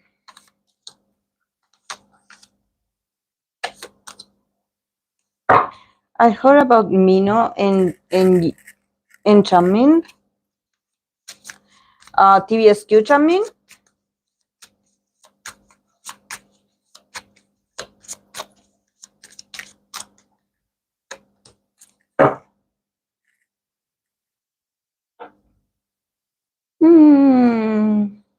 Okay. For we have for Ateez and Ateez Mingi ship, we have Two of Pentacles, Ace of Cups. Then for Mingi, we have Queen of Swords and Ten of Pentacles. And then from another deck, the energies overall, they got the Ten of Swords endings. So something is changing in this ship. Something is changing in this ship. Definitely, like I see that maybe is a bit that is the one that is a bit much more indecisive. Like he wants to change. There's something about like definitely he loves Mingi. There's a lot of love and appreciation for Mingi. Maybe they are best friends. There's but he also is someone that he is unpredictable. Like it's like he should put more effort in this ship. I don't know if he's inconsistent when it comes to his shipping with Mingi. Is like, yeah, he sort of like comes and goes, maybe they have a moment, but the moment is brief. And it's very loving because we have the Ace of Cups. So there's something about, when it comes to feelings, definitely there's feelings. So it's not awkward, it's not forced. But I also see him putting little effort. Or maybe it doesn't come out right from his side. It's like he does it well, but it's a bit like, I don't know, he just lacks determination, or he just, I don't know, gets distracted. I think that there's something about Juno's energy. I don't know if he has other ships. He's shipped with other people, or he just is attracted to a lot of people at the same time, or he's just putting attention to different people. So there's something about definitely, the love and acceptance is there, but he's also willing to try and change things with others at the same time. So maybe he does this. I don't think it's about other members, but maybe it has to do with just him being flirty or flirtatious with others, or having these moments with other people. So I don't know. I see him sort of adapting and juggling opportunities and being like, yeah, here, yeah, I love you. You're like my brother. I love you. Like you are the best for me. And then he goes, and then he just, vanishes. And he's definitely the flirtatious type. I get that he's the guy that his energy doesn't sit still. He's like, and also his attention. Probably he gets very, he's talking to you, and all of a sudden someone passes by, and he's like already like paying attention to the person that just passed by, and you're like, but you are here with me, like, hello. And also from Mingi's side, Mingi with this Queen of Swords and this Ten of Pentacles. I sort of see Mingi sort of, it's not that he would call out, but he would definitely put some distance if it's necessary, or maybe be a bit too harsh, or saying a few truths to you know to to say it into Yuno's face. Like, definitely I see like Mingi be a bit more bossy and be like, okay, like, if you really want to be part of this ship, or because for him it's more than a ship. For him it's like, okay, we are like an enterprise. We have built this together. We have history. We have this stability together. If you want this to continue, like, you have to put more effort, because it seems like he's the only one that he's seeing the reality. It seems like he's the one that he sees, the inconsistencies, or the incongruencies, or the lack of attention that has. I don't know why I feel like that guy gets distracted easily. Like a fly just passes by and he just goes after the fly. And for Mingy, is like you're disrespecting me, because you should be lucky that you are in a ship with me. I am a queen. I'm a royal. Why are you looking elsewhere? Like, I'm here. So there's something about him like, okay, if you want to be part of this business with me, because he definitely sees it also as a way to expand each other's business or each other's success, is like, you better step up, like, you better do more. Because and they have the 10 of Swords that is in here. The keyboard is endings. I think that definitely something has to change in this ship, because there's something here with the 10s that I think that probably Mingi had been like sort of like understanding and being like, okay, yeah, I told you that I don't like this, or I told you that you should change this, but you didn't. So we are very close to sort of changing the dynamic here. I don't know if I want to do this with you in front of camera anymore, because you are not respecting me. So yeah, Mingi is very demanding and very outspoken about it. Like, he doesn't hide it.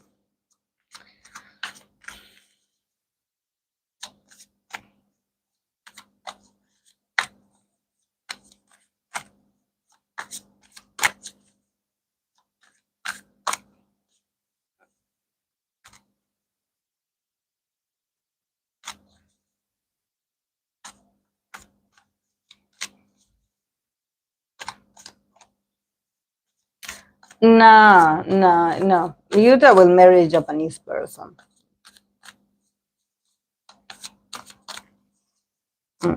I see him very. His energy is very fixated on. Like, I mean, there's something about him having a type of people. Definitely, he finds it like amazing. He admires other cultures, but when it comes to maybe what he finds beautiful, is the traditional beauty, the Japanese woman, maybe women.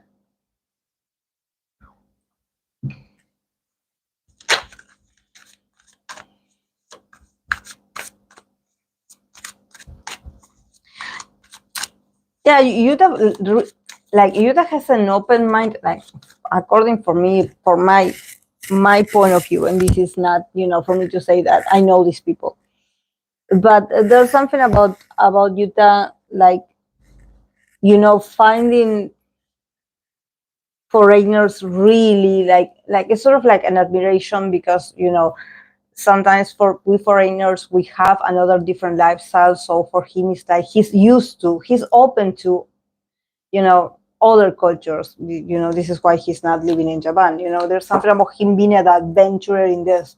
But maybe when it comes to at some point in his life, probably a lot of years from now, when he thinks about settle down, it will be with just a simple person.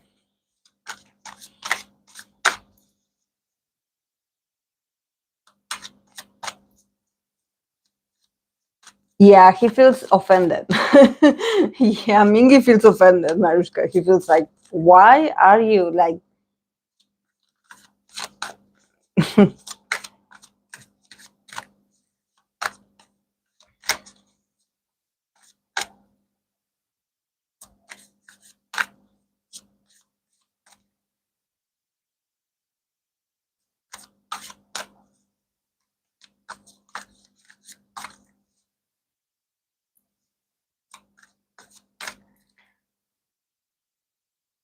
Okay, Mino, Shiny Mino, and TBSQ, Changbin.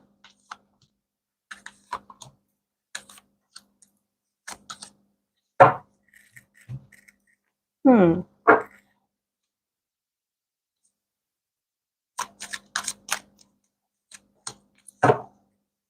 Hmm. No, it was this was planned for Mino and Changbin. For Mino's side, we have from Chinese Mino's side, we have the Ace of Swords and the Page of Pentacles. And from Changbin's TBSQ Changbin's side, we have the Ten of Swords and the Seven of Swords.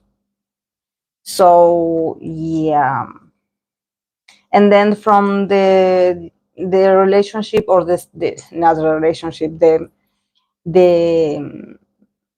the shipping as an overall, we have the Two of Wands planning. So yeah, this was planned at some point. Maybe it started as a joke, but actually, like they were surprised that it worked because there's a lot of communication. At least from Mino's side, there's a lot of communication.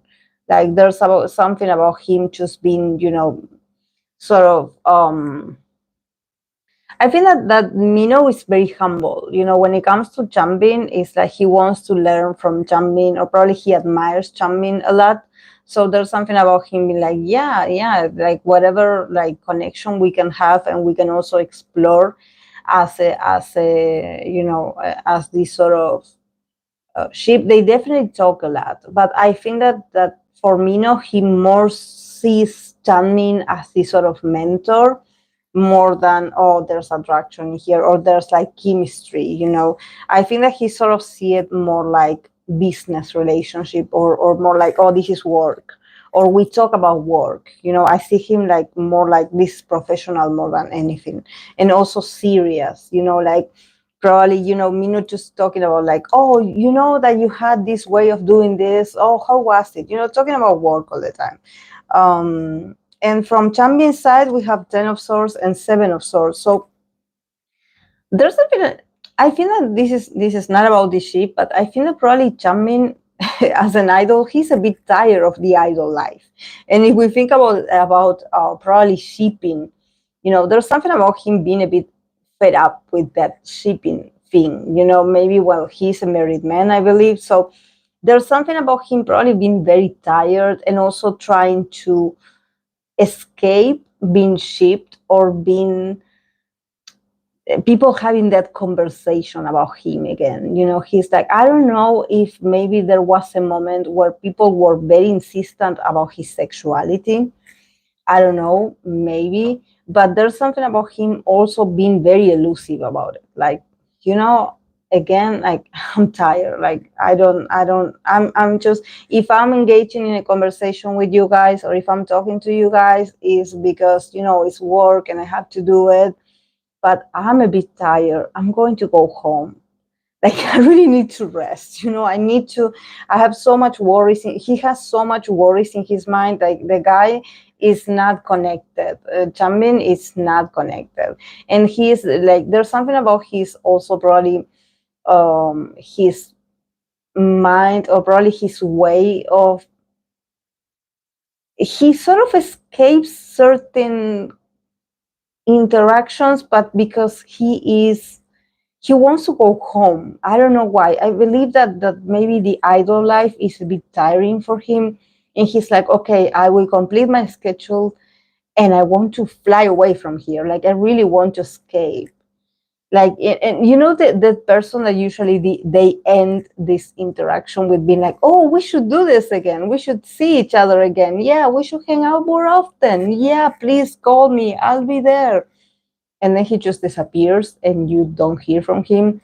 There's something about him being like this, him being like this. um but yeah, and then with the kind of planning, probably in the moment that they had this chemistry, or they had, or maybe they were shit, like people were really like interested in the two of them. There was something about them maybe planning on working together, or just associating with each other, because they got the card of the two of wands, and that is planning. So maybe when they had this moment of chemistry, maybe they actually were talking about work, or they were asking each other advice about certain things. And especially because I see it from Mino. I see Mino like being very serious and just listening very carefully, listening to what Chamin has to say. It's like they whatever they talked about, it was very important for him. It was important information. So, it was not nonsense.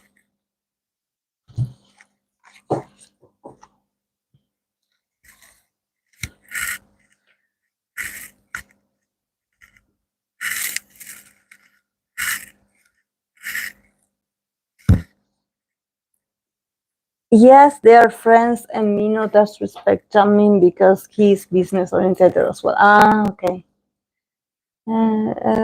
So I saw they were golfing together on a show. Ah.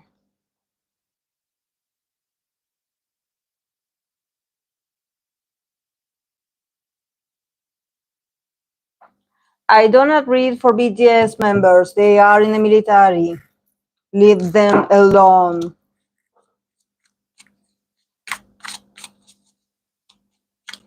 And Chanti, they have moments. Are they a ship?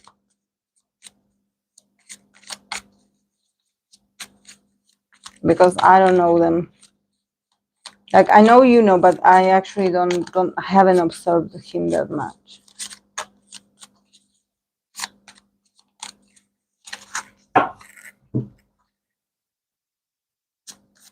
Mino probably misses the business meeting and learning from. Yeah, and also Chanmin is an Aquarius, so probably there's a lot of intellectual exchange in there.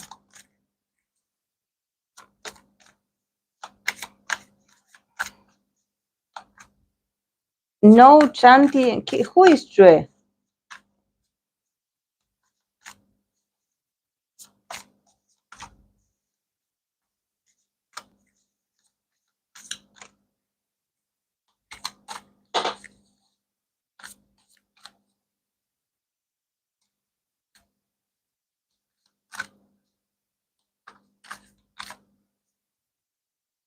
Ah, so it was Chanti and Jue and not Juno.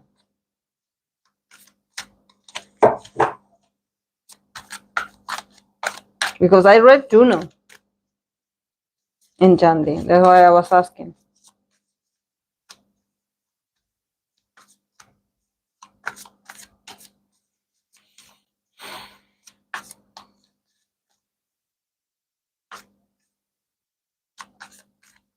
Guys, please don't forget to give it a like to the live stream, please. It means a lot to me.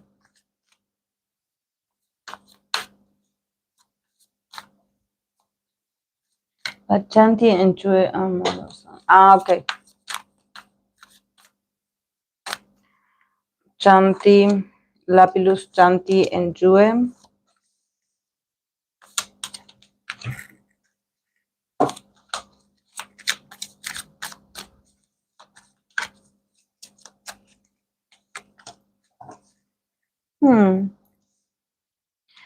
From Chanti's side, we have the Six of Cups and the King of Swords.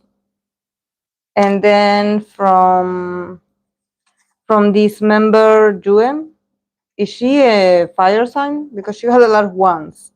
Eight of wands and a queen of wands. So they both of them, and then as the this ship as an overall, we have the chariot. So a lot of advances. Um, both of them are very have very strong characters in this ship. Like I mean, they both of them can have like the potential of shining, and it's not like one sees the other like, oh, okay, I'm the one in charge or I'm the dominant one in this ship and you have to follow me. No, I see both of them like really like having a strong character and probably a lot of charisma, and they choose stand out. um, for Janti's perspective, I mean, Janti is very calculative. Like Janti is very intelligent, and also with the Six of Cups, there's something probably about her, like also like maybe having a lot of history or memories with this member with Jue. So she's very dominant in this reading. She's like, she probably is the one that initiates the conversations. She's like, okay, like let's do this, let's talk about this, like let's fix this. Being very frontal, being very, I would say, a bit masculine. I don't know if that could be a possibility, but for her it's all like, for her it's more about like they had created a good chemistry together maybe before they debuted. So there's something about them having like, and also I think that maybe it's not about shipping, but maybe for Chanti to be able to have a connection with some members, or maybe like a very special interaction. For her it makes her happy, because if we think about the Six of Cups, maybe sometimes she does feel a bit homesick, she does feel nostalgic. So maybe for her to be loving, or to have like a skinship, or to have these special moments with members, even if it's in front of a camera, for her it makes her feel like better. There's something about her, being like looking for that kind of connection. So I see her like, I don't know if she has other ships in the group, but there's something about her being very open about it, like being very like she really enjoys those moments, really.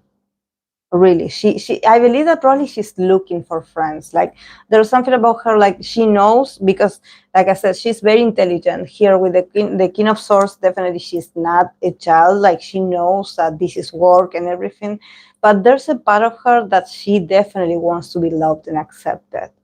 So maybe, in this kind of moments of connection with this specific member, she sort of feels this need to be loved or to be cherished somehow. And then from this member Jue, she got the Age of Wands and the Queen of Wands. So she also is very proactive. There's something about, maybe this member is not shy at all. So she's like, yeah, let's do this. She seems very much in power also of herself. She also is very quick to understand what's going on. It's like, oh, you want to do this with me? Okay, let's do this. She's very agile, she's very fast, and there's something about her not being shy. It's like, okay, you want to get close to me? What nationality is she? Because she also sounds very passionate, very like, because I'm like, if she is this person Korean? Because she seems very very much you know in her element. There's something about her not being, maybe she's flirtatious and she loves attention as well. There's something about her not being shy about being in a ship. It's like, bring it on, bring me all the ships that you have. There's the Bachanti and Joy members too. They're close. Like very close besties. And they have the chariot. So definitely this ship will keep advancing. This ship will keep having moments, because they are very invested in this. And they, both of them are very proactive, both of them. Chanti has been in entertainment since she was young. She's Filipino Argentinian, while Jue is Chinese who grew up in the US. Yeah, yeah, yeah. Because I see a lot of like passion from her, and I was like, "There's no way this woman is Korean." Like I was like, because they usually are like, "Oh, cutesy," and it's like, "Oh yeah, you want to be in a ship with me? I would be the shy one," and I would be like, mm-mm. But in this case I see her like all in her mighty power. Like actually she loves the attention. Like there's something about her just feeling like this queen of wands. Jue energy is very interesting as well, and I love it because both of them have like higher self-esteem, or at least just like maybe it's because like you mentioned, if they had been in the business for a while, they know the power of shipping. So they are like, yeah, let's do this. Like we are meant for each other. Like let's make each other shine. And also they keep each other in company, if they're feeling lonely.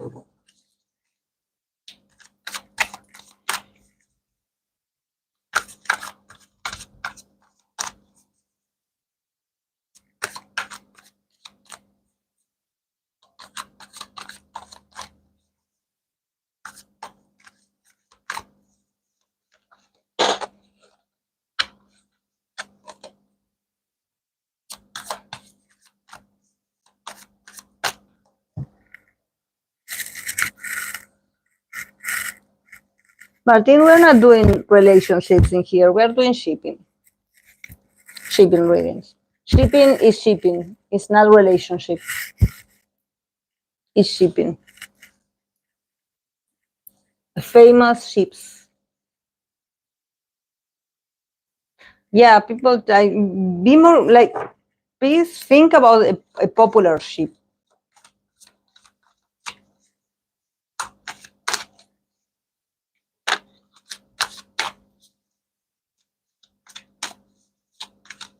Yeri ship with everyone. Oh yes, the amount of time I read this poor woman's names with other people is unbelievable.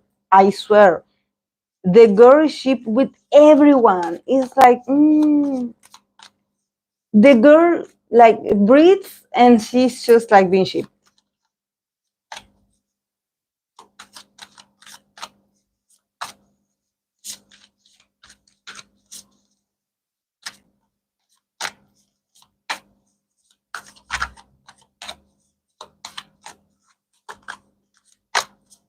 The other Red Velvet member also as well. The the one that has a great voice.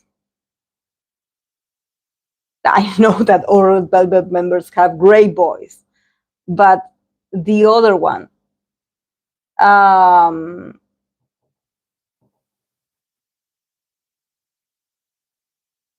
Wendy, yeah, Wendy also.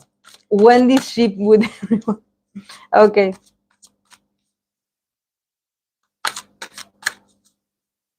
Lee So Hyuk and Son Naeun. Who is Lee So Hyuk? I remember is the actor slash YG. He's in YG. And Son Naeun, who is she?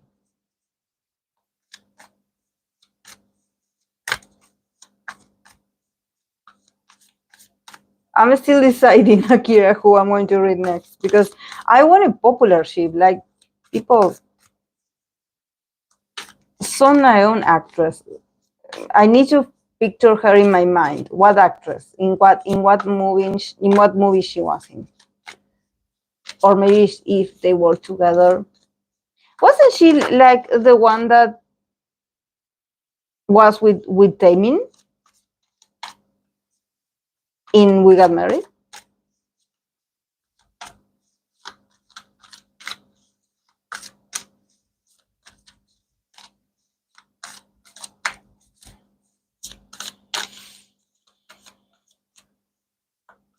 Taemin's ex-wife.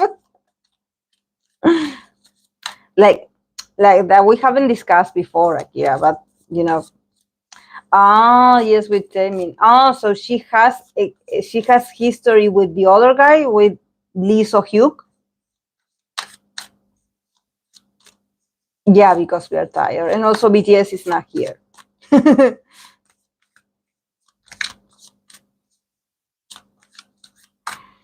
Let our boys serve well, and let's leave their energy at rest. I miss them already.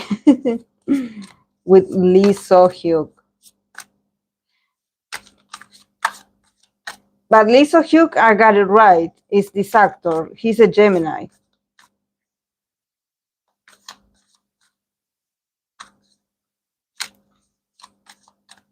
Lee So-hyuk is this actor that is also shipped with Hoshi, with 17 Hoshi, that they are very close friends, right?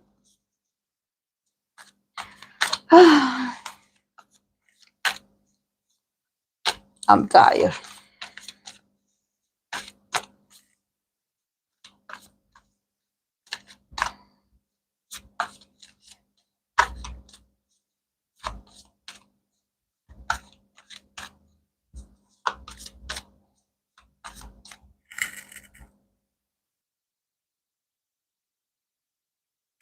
Yeah, I wanted to do an update about Taemin and Naeun, but I don't know. I don't know how the fans will take it, because I know I read for them in the past. It's in my channel a few years ago. Lisa, you could explain that. Okay. Yes. My goodness, Lisa Hugh from now.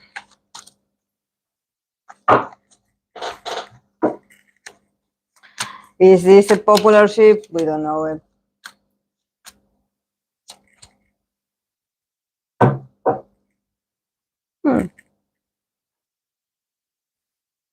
Okay.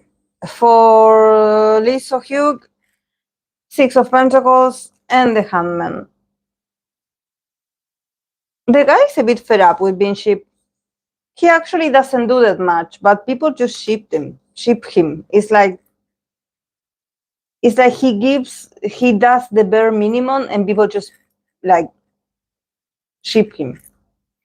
And from Naeun, she got the Two of Pentacles and the Hierophant. And then the relationship, they have the Ace of Swords, New Ideas. So have they had any kind of like interaction lately? Because I don't know, I think that this is just in the mind of the public, but there's something about, this guy, honestly, Lee So-hyun, he doesn't do that much for any kind of ship. Like he does the bare minimum. Like he moves the bare minimum. And he's just there, and people just ship him. It's like he's popular. He's popular. This is why he doesn't, like, probably when it comes to him being shipped with people, he doesn't affirm nor deny anything, because he's like, okay, I'm just going to let it be. Whoever it is, it is. But I don't see him doing that much when it comes to this woman, with Naeun. And with Naeun, she also have the Two of Pentacles and the Hierophant. So there's something about her also being a bit confused, and also like their connection. It's with the Hierophant, there's something that maybe they go to the same place, or they go to a sort of institution together, or they see each other in there, or they share some beliefs. I don't know. But there's something about them just like casually seeing each other, but it's always, everything is so formal from her side. And also it seems like, is she married, or is she tied up to some kind of contract? Because I don't see her being very free.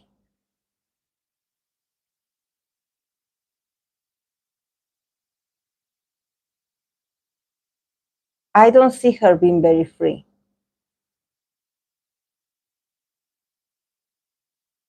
Like, also this girl is a bit confused about her position in life.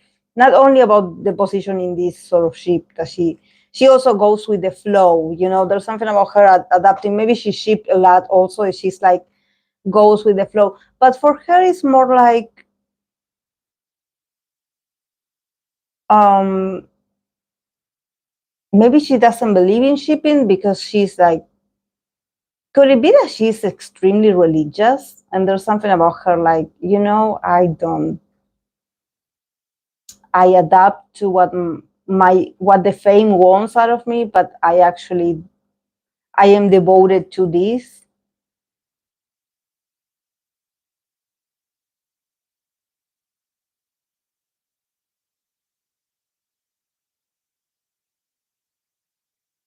It seems like religion or something, maybe it rules her life. Because there's something about her like, and it's very interesting because I remember reading for her only with this shipping of Taemin.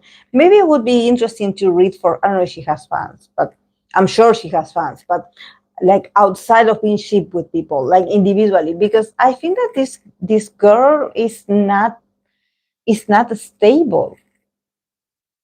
Maybe she had been part of the industry for a while, but she's holding on very tight to religion or to some kind of leader. Like, I'm sorry, I'm watching so many documentaries about cults, so I'm worried that she could be in a cult or like, because I don't see her like I see her trying to find sort of a right balance in her life, but it's tough for her. So I think that she doesn't act alone. She waits for other people to give her permission. And also new ideas. So I don't know, maybe this is someone's new idea to keep them like to keep people talking.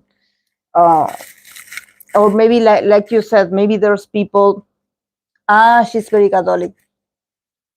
Maybe there's people just like creating some content, and maybe some pictures also coming up, maybe. But I see them like very much different people. I see that he's not going to do much because he's like very well where he is. He doesn't want change. And she is very much like attached to old traditions. Yeah, I should, right, Marushka? Because I'm now interested. I'm like, why am I getting the vibe that this woman is not free?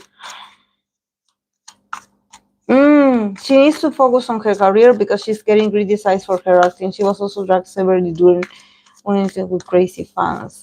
She's seriously Catholic. Like, Taemin is also Catholic. Oh, nothing is known about her life, only rumors. See, and I think that for her is like she adapts. She's not like, oh my God, what are they saying about me? No, she adapts. But there's something that I'm like, this girl should be more stable by now. Like, what is going on with her? No, the other guy is just comfortable. Like for this actor, for Lee Sin Kyuk, he is just being his majestic self. He's comfortable. Um, and probably he's used to being shipped with people, so he's comfortable. And he doesn't have much thoughts about it. He just does it. Maybe he's so used to being like this or living like this.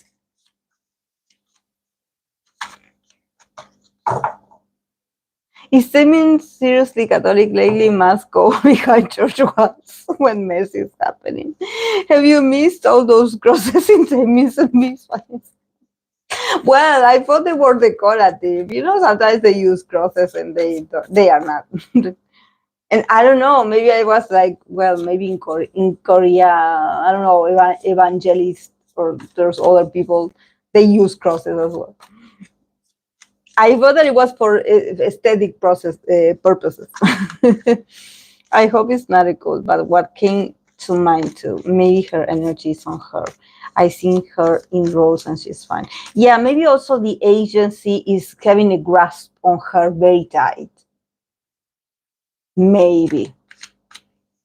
There's something that I'm like, poor girl, like why is she so lost? Like there's something about me thinking like it seems like she has been doing this for a while. So why is she still in the Two of Pentacles state? You know, like why hasn't she been able to build something for herself, you know, without this entity or without this institution? You know, it's sad.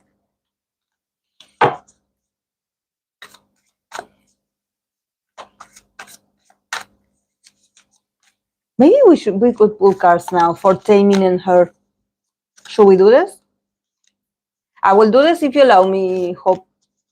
But if you're like no, because it will attract the Lulus, I will not do it.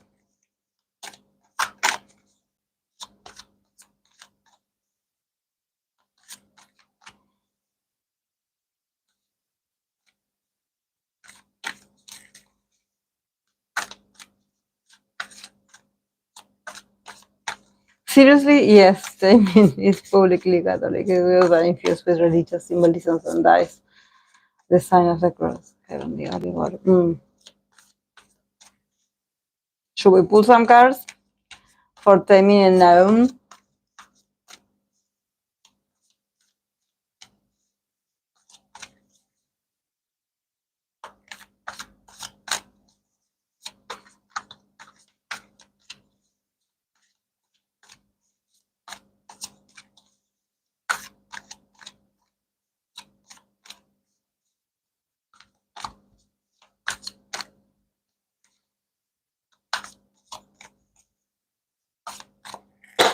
Hope, what do you say? I have one vote of Marushka.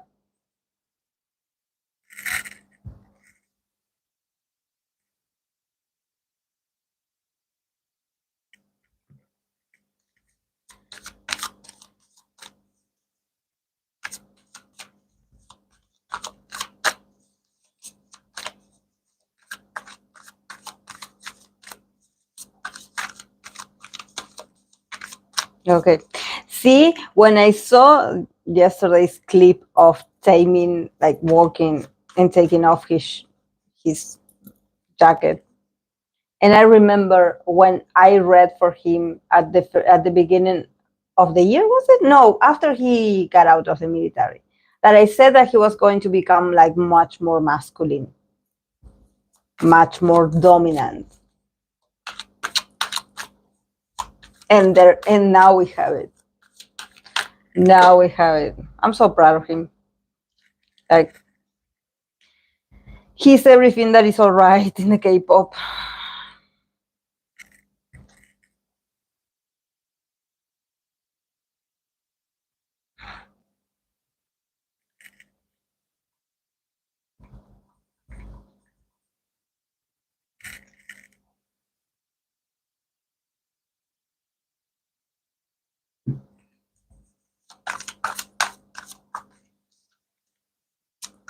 Okay, Taemin and Naeun. The cars are very jumpy. What's going on with this two?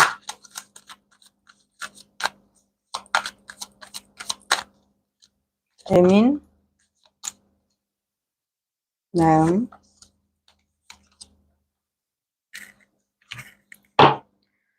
Uh, uh, uh.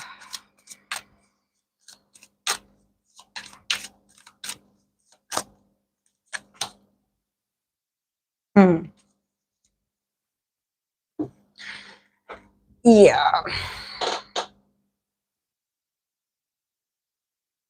From Taemin's side, we have Eight of Swords and the Chariot.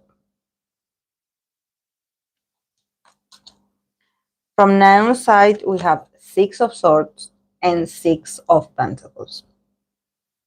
Definitely, both of them moved on. Like, and then the connection as an overall, we have that this will be like the Page of Wands it says adventure. So yeah, for them this was an adventure. Actually, this maybe this show, this thing, this shipping that they have. For them, it was like adventurous. It was also like there was a lot of parts of themselves also being like motivated. Somehow it allows them to get out of their comfort zone, and somehow be like, okay, what is it like to experience this with this person? And it was seen as an adventure. But definitely from Taemin's side, I feel that definitely Taemin, Taemin had advanced, Taemin had moved on.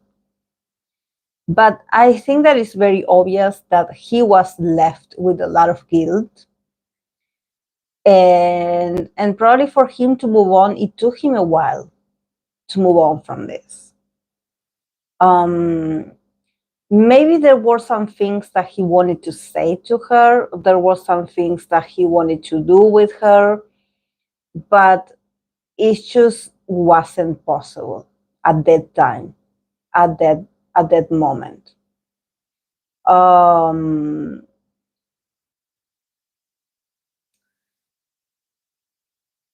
but he faced the situation, he faced it, but at the same time I think that for a while, a long time, this her, specifically her, he was very sorry for her. Like he was like, I wish I could have protect you or do more. But he felt like he was like this, like the Eight of Swords, that you are so tied up, you are so confused, you are so like, you don't have, you see everything like you don't have a way out. Eventually he learned to move on from this guilt, he learned to sort of understand that, well, things happen the way they should happen back then, that he didn't actually have any responsibility.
Can you hear me now?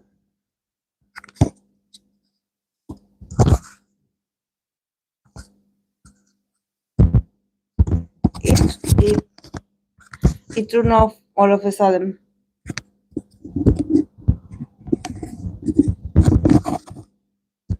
Maybe it has low battery.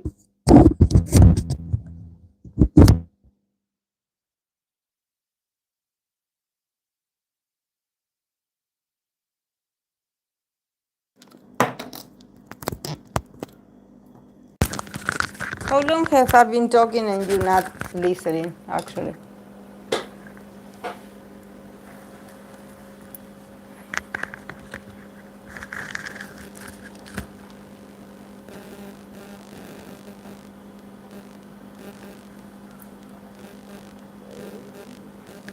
Oh no!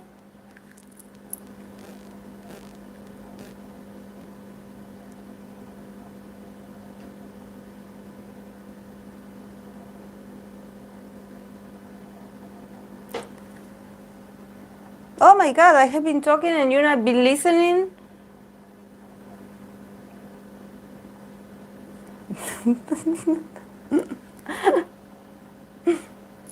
No! From the beginning? Oh my god! Hello? The whole Naeun part? Okay, I'm going to try my best to... to oh my god. Why? This happened because I wasn't looking at the... okay. From Naeun's part, what... ¿Se escucha con estática?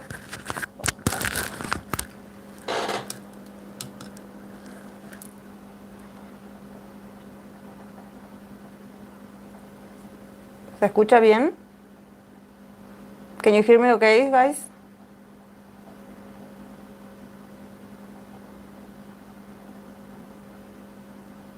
Yes, Naeun is being protected. What I was saying about Naeun is that I feel like there's something about her with the Six of Swords, and I also pulled the cards, and I have to find them. There's something about her with the Six of Swords and the Six of Pentacles, like her moving on probably faster than Taemin. And I think that probably it had to do with her literally having to move out, or to, go on a trip, or to just go somewhere and start all over. But definitely, I think that for her it was like faster to move on, and also like I think that here also with the Six of Pentacles, there's something about her also feeling like she maybe got help from Taemin, or from Taemin's people or Taemin's side financially, in order to move on or to move out. Maybe she needed to get away from a place, or she needed to, just a time off. She needed to go somewhere to be more protected.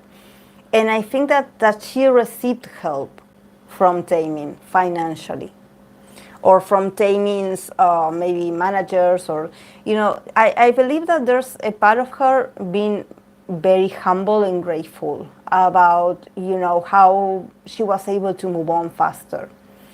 I see that she was like, we did what we could with what we had back then, and I'm forever thankful.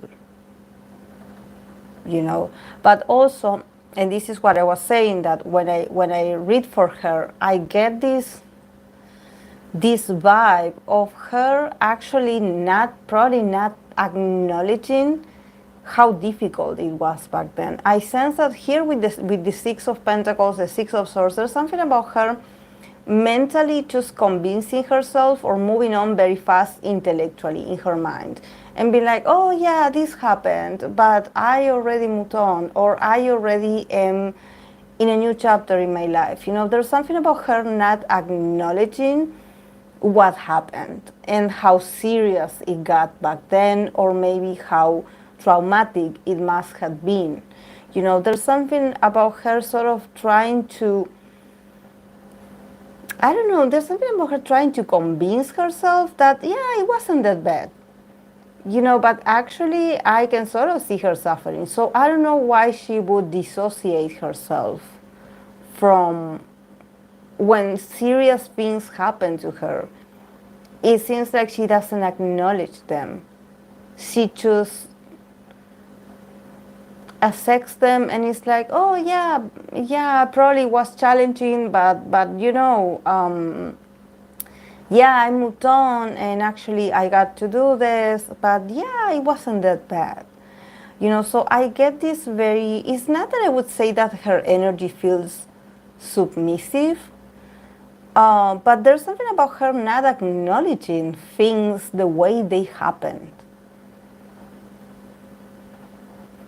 You know, there's something about her not being really connected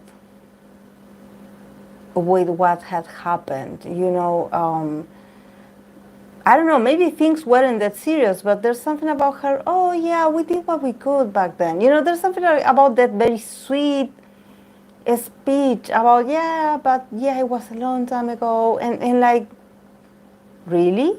Like, you don't remember? Like, you know, like, so I think that definitely she tries to protect herself, maybe, or maybe protect others.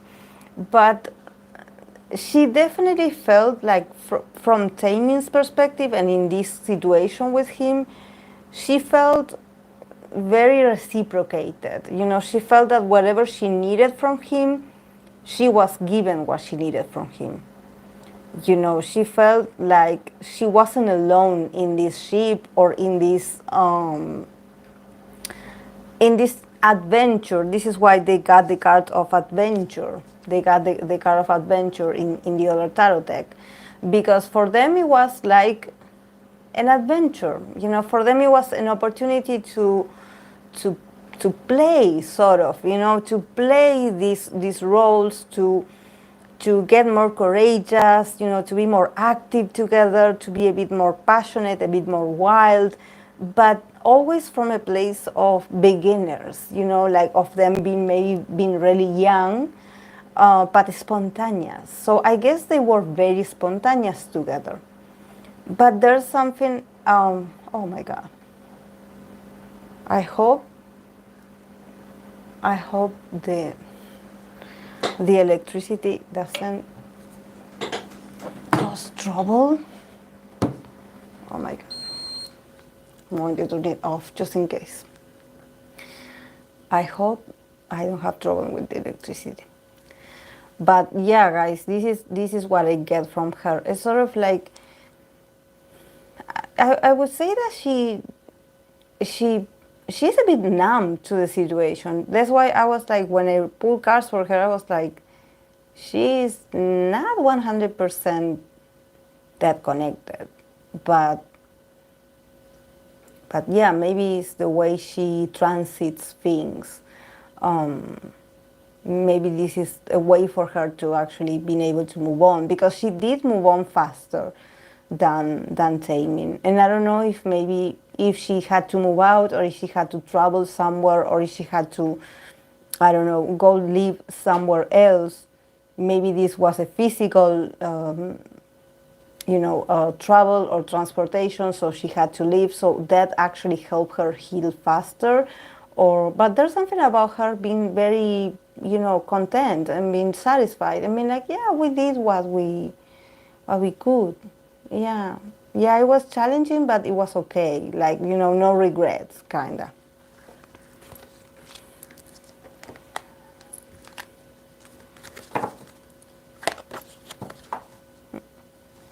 Mm. Hello.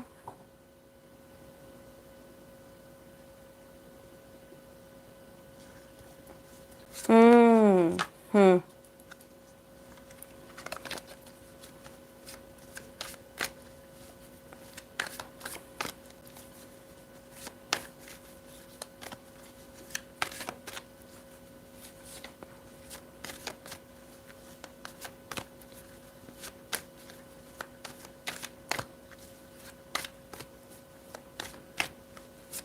Okay, guys, one less ship and I'm going to go because here I don't trust my power. I don't know if the electricity will run out, so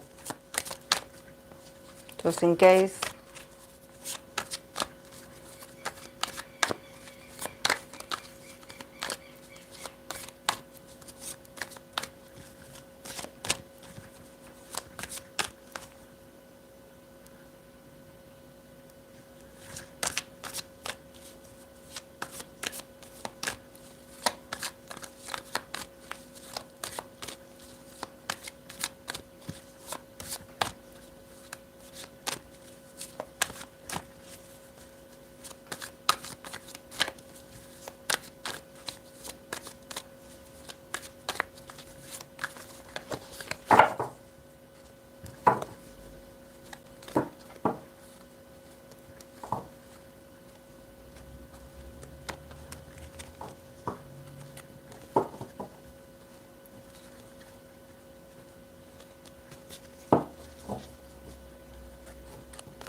If you don't recommend anyone, I'm going to pull cards for my favorite ship.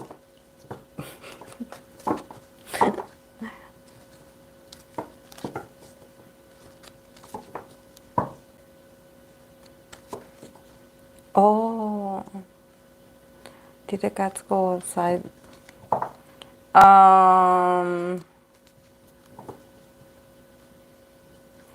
Yeah, they did for a bit, but not so much. Because it was raining, so you know they just went to the bathroom inside.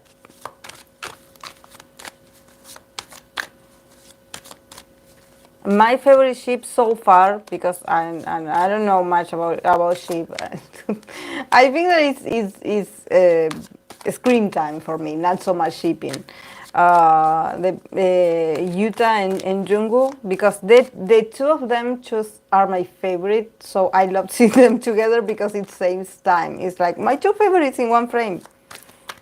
So I don't care what they do. I just want them to be there.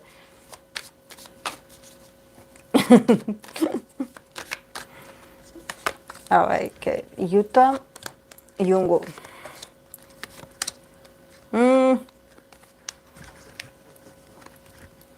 I guess we switch sides with Jungkook. He's on Yuta's side.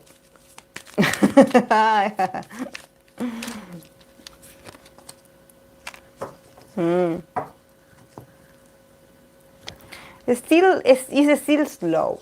It's not. It could have its moments, but they still are trying to figure out each other because it seems like it can be awkward from time to time. So yeah, but from Yuta's side we have the Three of Cups and the Six of Wands, and actually it does make sense because actually when I read for Yuta and Jungkook, and the reading is in my channel, he got also the Six of Wands. So there's something about actually for Yuta being, I don't know if I want to call it a sheep, but I think that he's very proud and he feels like it's a triumph for himself to be able to have these fun times with Jungkook. And actually, probably he's like sort of surprised that he has this sort of chemistry with him.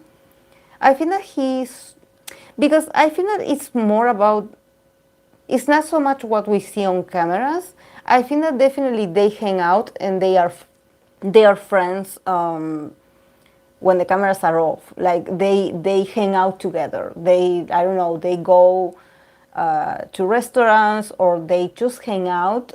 I think that probably there's other people as well. You know, it's not just the two of them. But there's something about him having fun. You know, also when you have the Six of Wands, definitely from Yuta's perspective, this is something that makes him feel proud. This is why it sort of makes sense when it comes to because at the beginning I read for Yuta and Mark, And there was something about Yuta feeling actually very happy lately, or probably very open emotionally. So for him to be able to just hang out with the members, maybe he's in a period where he's getting with the members, he's getting along better with the members, or he's just like celebrating a lot of victories, personal and for the group. And maybe for the first time he feels appreciated, or he feels like for real, like, I'm celebrating with these people, and it's not that I'm here because I've been told that I have to be here to record content or to appear or to make a documentary about this. It's more about what they do when the cameras are off. And he just has fun. He has fun. Like, probably, for you to have fun, it's, I said it actually when I started like observing their dynamic. I was like, Jungkook makes Yuta smile pretty often, but a smile and laugh, and there's different kinds of laughter and smiling from Yuta. There's the fake ones, and there's the authentic ones. So I'm like, there's something going on in here, like in the sense that he really must like Jungkook to laugh like that. I'm like, there's something going on. He likes Jungkook, just like a person, not just a member, a person. When you are surrounded by people that you like, that you automatically, your body language reacts to what they do. Even if they do a small silly thing, you just laugh, and your body language relaxes when you're near them. So yeah. And from Jungkook's part, we have the devil that Yuta got from the Mark shipping reading. Jungkook got it. So see, they're very similar in that sense. He had the temperance and the devil card. So from Jungkook's side, I would say that Jungkook is feeling a bit ambitious about this ship. He sort of like accomplished something when it comes to his, his connection with Yuta, his shipping with Yuta. Don't tell me it's unrequited love. He could get obsessed with Yuta, actually, because you know that this is attachment. And Jungkook has attachment issues. We we had seen it. Like, the guy gets obsessed very easily. Like, there's something about him feeling very peaceful, like really feeling like I'm happy that we are in the same, like we get each other. He's feeling happy because what he puts out, in order to get Yuta attention, Yuta gets it and gives back. So there's this correspondency. It's like, it's not just him chasing Yutas anymore. There's more like a feedback. It's like, okay, I give you this and you give me this, and I'm happy because you are responding to me. So somehow I don't feel that nervous when I have to interact with you. But what happens with him is, the more comfortable and confident he feels in this shipping with Yuta, the more obsessed he gets. He wants more of Yuta. He will probably keep pushing it. And I don't know if Yuta will like it, because I think that Yuta sort of, it's like he doesn't like people being controlling over him. And I see that Jungkook can get a bit controlling. Actually, maybe he is controlling. He wants Yuta's attention for himself. And I don't know, maybe Yuta doesn't like that. It's like, I'm the dominant in the relationship, not you. But definitely, like, Jungkook is much more ambitious than people think. Definitely, like, because we all see the temperance, we see the goofy guy, we see that he's all, he's all loving, he's all, like, he's the puppy, and like, he's so cute, but he is obsessive as well. When he connects with someone, it's like he wants to possess that person. and it's like, you and I, we have a potential. We can be powerful together. And maybe Yuta is like, I don't need you to be powerful. I am powerful on my own. And this is why he's my bias. And then from the other card, they got the Four of Cups. That in here, the keyword is contemplation. So definitely this ship it will have its moments of on and off, in the sense that there's moments where one will go after the other and the other will react, and we will have moments. And then there's moments when one of the other is going to reject the other part, and it's going to get awkward, and it's going to get even uncomfortable to watch it, because even it can be Jungkook be too much. We've seen it actually. We talked with Marushka the other day. We've seen it in this last video, this blog that NCT 127 they uploaded, and they have this moment where Mark and Yuta went to buy these hats, and all of a sudden Jungkook appears, and of course that it looks staged, the way he just separates them, and it's like, why do you have these hats? Why did you leave me alone? Like, I'm jealous. Like, it looks staged. But there's something maybe about sometimes Jungkook being too much, and the connection getting a bit like you are exaggerating a lot. You are exaggerating. Like, you are doing too much to get my attention. Like, I don't like it. Don't be creepy. Like, don't be creepy. That's what I would tell Jungkook. Don't be creepy. Don't be clingy. Don't be like that. Funny ship for me is Jungkook and Jaehyun. They really enjoy it and over-exaggerate it all the time. Fill each other up in camera, kisses on camera to these fans. Yeah, definitely. I also like that ship because Jaehyun just feels very comfortable. And he enjoys it because he's laughing. So I told you Jungkook crazy. He's a Scorpio moon making an appearance. But what Jungkook and two major arcanas, this connection must have a strong impact on him. Yeah. Yeah. It's just that, this is something that he is the obsessive one. He is the obsessive, jealous friend. He is the obsessive one. And I think that this is something that we had seen that whenever I did this dynamic for him and how he would flirt, and he would sort of meet someone that he feels attracted to, and he's like, oh, I'm in love with this person. This is the love of my life. And you just met this person. Like, he has the potential to sometimes exaggerate his emotions. But you know what? Maybe if we see it from a place of that, maybe the guy is very emotional and he doesn't know how to regulate. Like, he fears so much to be rejected that he would do anything to be just accepted.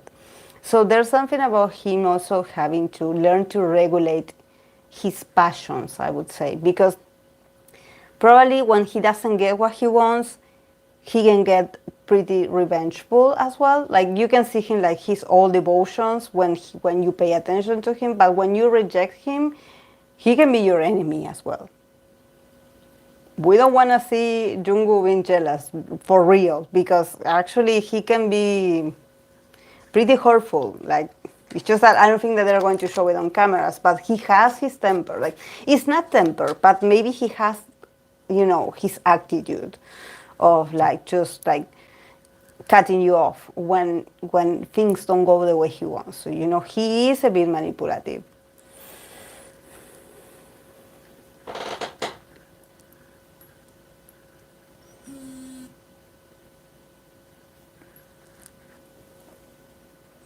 Jungkook has been appearing in readings, greedy and very calculating, more than good and resolved to get higher. Like, the host told Marks that when you tell him we're twinning, Yuta is going to destroy him if he wanna. Yes, definitely. Definitely. It's just that's the thing. Maybe with Mark, that Mark is a bit more accepting, and he's like, yeah, okay, you are jealous, here, this is for you. But for Yuta, it's more like, don't expose me or embarrass me like this in front of a camera. Like, you know, you acting up like that is not cute. You're actually exposing me, and I don't like to be exposed. You know, so this is why they got the card of contemplation. I think that they are not ready to be a sheep because probably Utah is doing a lot of contemplation. It's like, don't be too much because I'm going to cut you off. Like, don't be too much. Like, I like you, I hang out with you, but probably maybe there's something with Jungkook that just changes when the camera is on. Maybe when the camera is off, he's another guy, and when the camera is on, he gets just like this, you know. Because he may have a Scorpio moon, but Utah is embodiment of Scorpio energy. Yeah, definitely. And maybe this is the lesson, you know, maybe this is the lesson that he has that Jungkook has to go through, you know, somehow to, you know, he needs. I think that probably the guy just really he wants to be in a connection, you know, he wants that intimacy. He wants to be in a successful ship. But the more comfortable he feels, you know, and I'm also a Scorpio moon, so I also am like this. This is why my best friends also are all Scorpios or have like Scorpio placements. Because usually when I am comfortable with someone and I like that person, my Scorpio moon comes out. And I get not creepy because I'm not jealous nor possessive. But I do like to talk about weird things, and my comments are a bit sharp, and you know, and I'm very intense on my opinions, and it's like, okay, if you're my friend, I can tell you what I want to say, and I do not have to regulate myself, and I'm very intense, especially if I care about someone and they are going through something, and I'm very opinionated, you know, like, I don't like that person for you, this is not correct, think about it, you know, I get intense. So, you know, sometimes it's not for everyone. There's some people that are like, you know, I don't need your advice. And there are others that appreciate it. But definitely, when two people with a strong, like, what I notice is that Scorpio people are very much evolved when it comes to the Scorpio energy. They are not that clingy or possessive. They have it integrated. But for us that we have a Scorpio moon, we tend to get crazy in relationships. I don't know, like, it's not crazy, but I think that we tend to get very dark and intense. And sometimes the Scorpio people is like, you know, I'm already past that. Like, I don't, like, I get it, I get your intensity, but at the same time, chill. Like, you know. And also that the Scorpio tells you to chill. I swear you just want to slap them in the face. It's like, you cannot tell me that I'm being intense right now,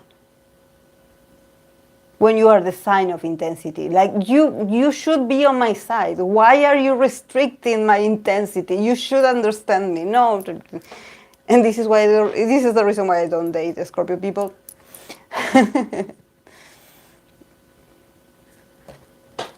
Yeah. But yeah, we are very loyal. This is something about the Scorpio moon that is worth it, that we sometimes get too personal and close and crazy with people.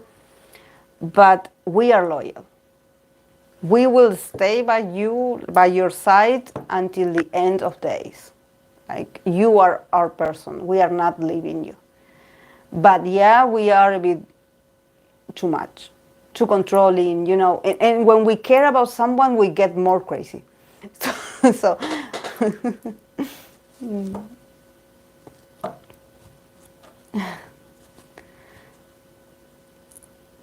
okay, guys, I'm going to go. I've been here. I told you guys that I would just connect for a few an hour, and I had been here for 3 hours and 10 minutes. But this was great. I love it. I love how this dynamic sort of like went and adapted. So yeah, we can do this next time as well. So yeah, we just have to make a list of famous ships, or maybe talk about other subjects. But yeah, maybe next time I will have to do, 17 in at the club. You know how we did for NCT. I should do 17 as well.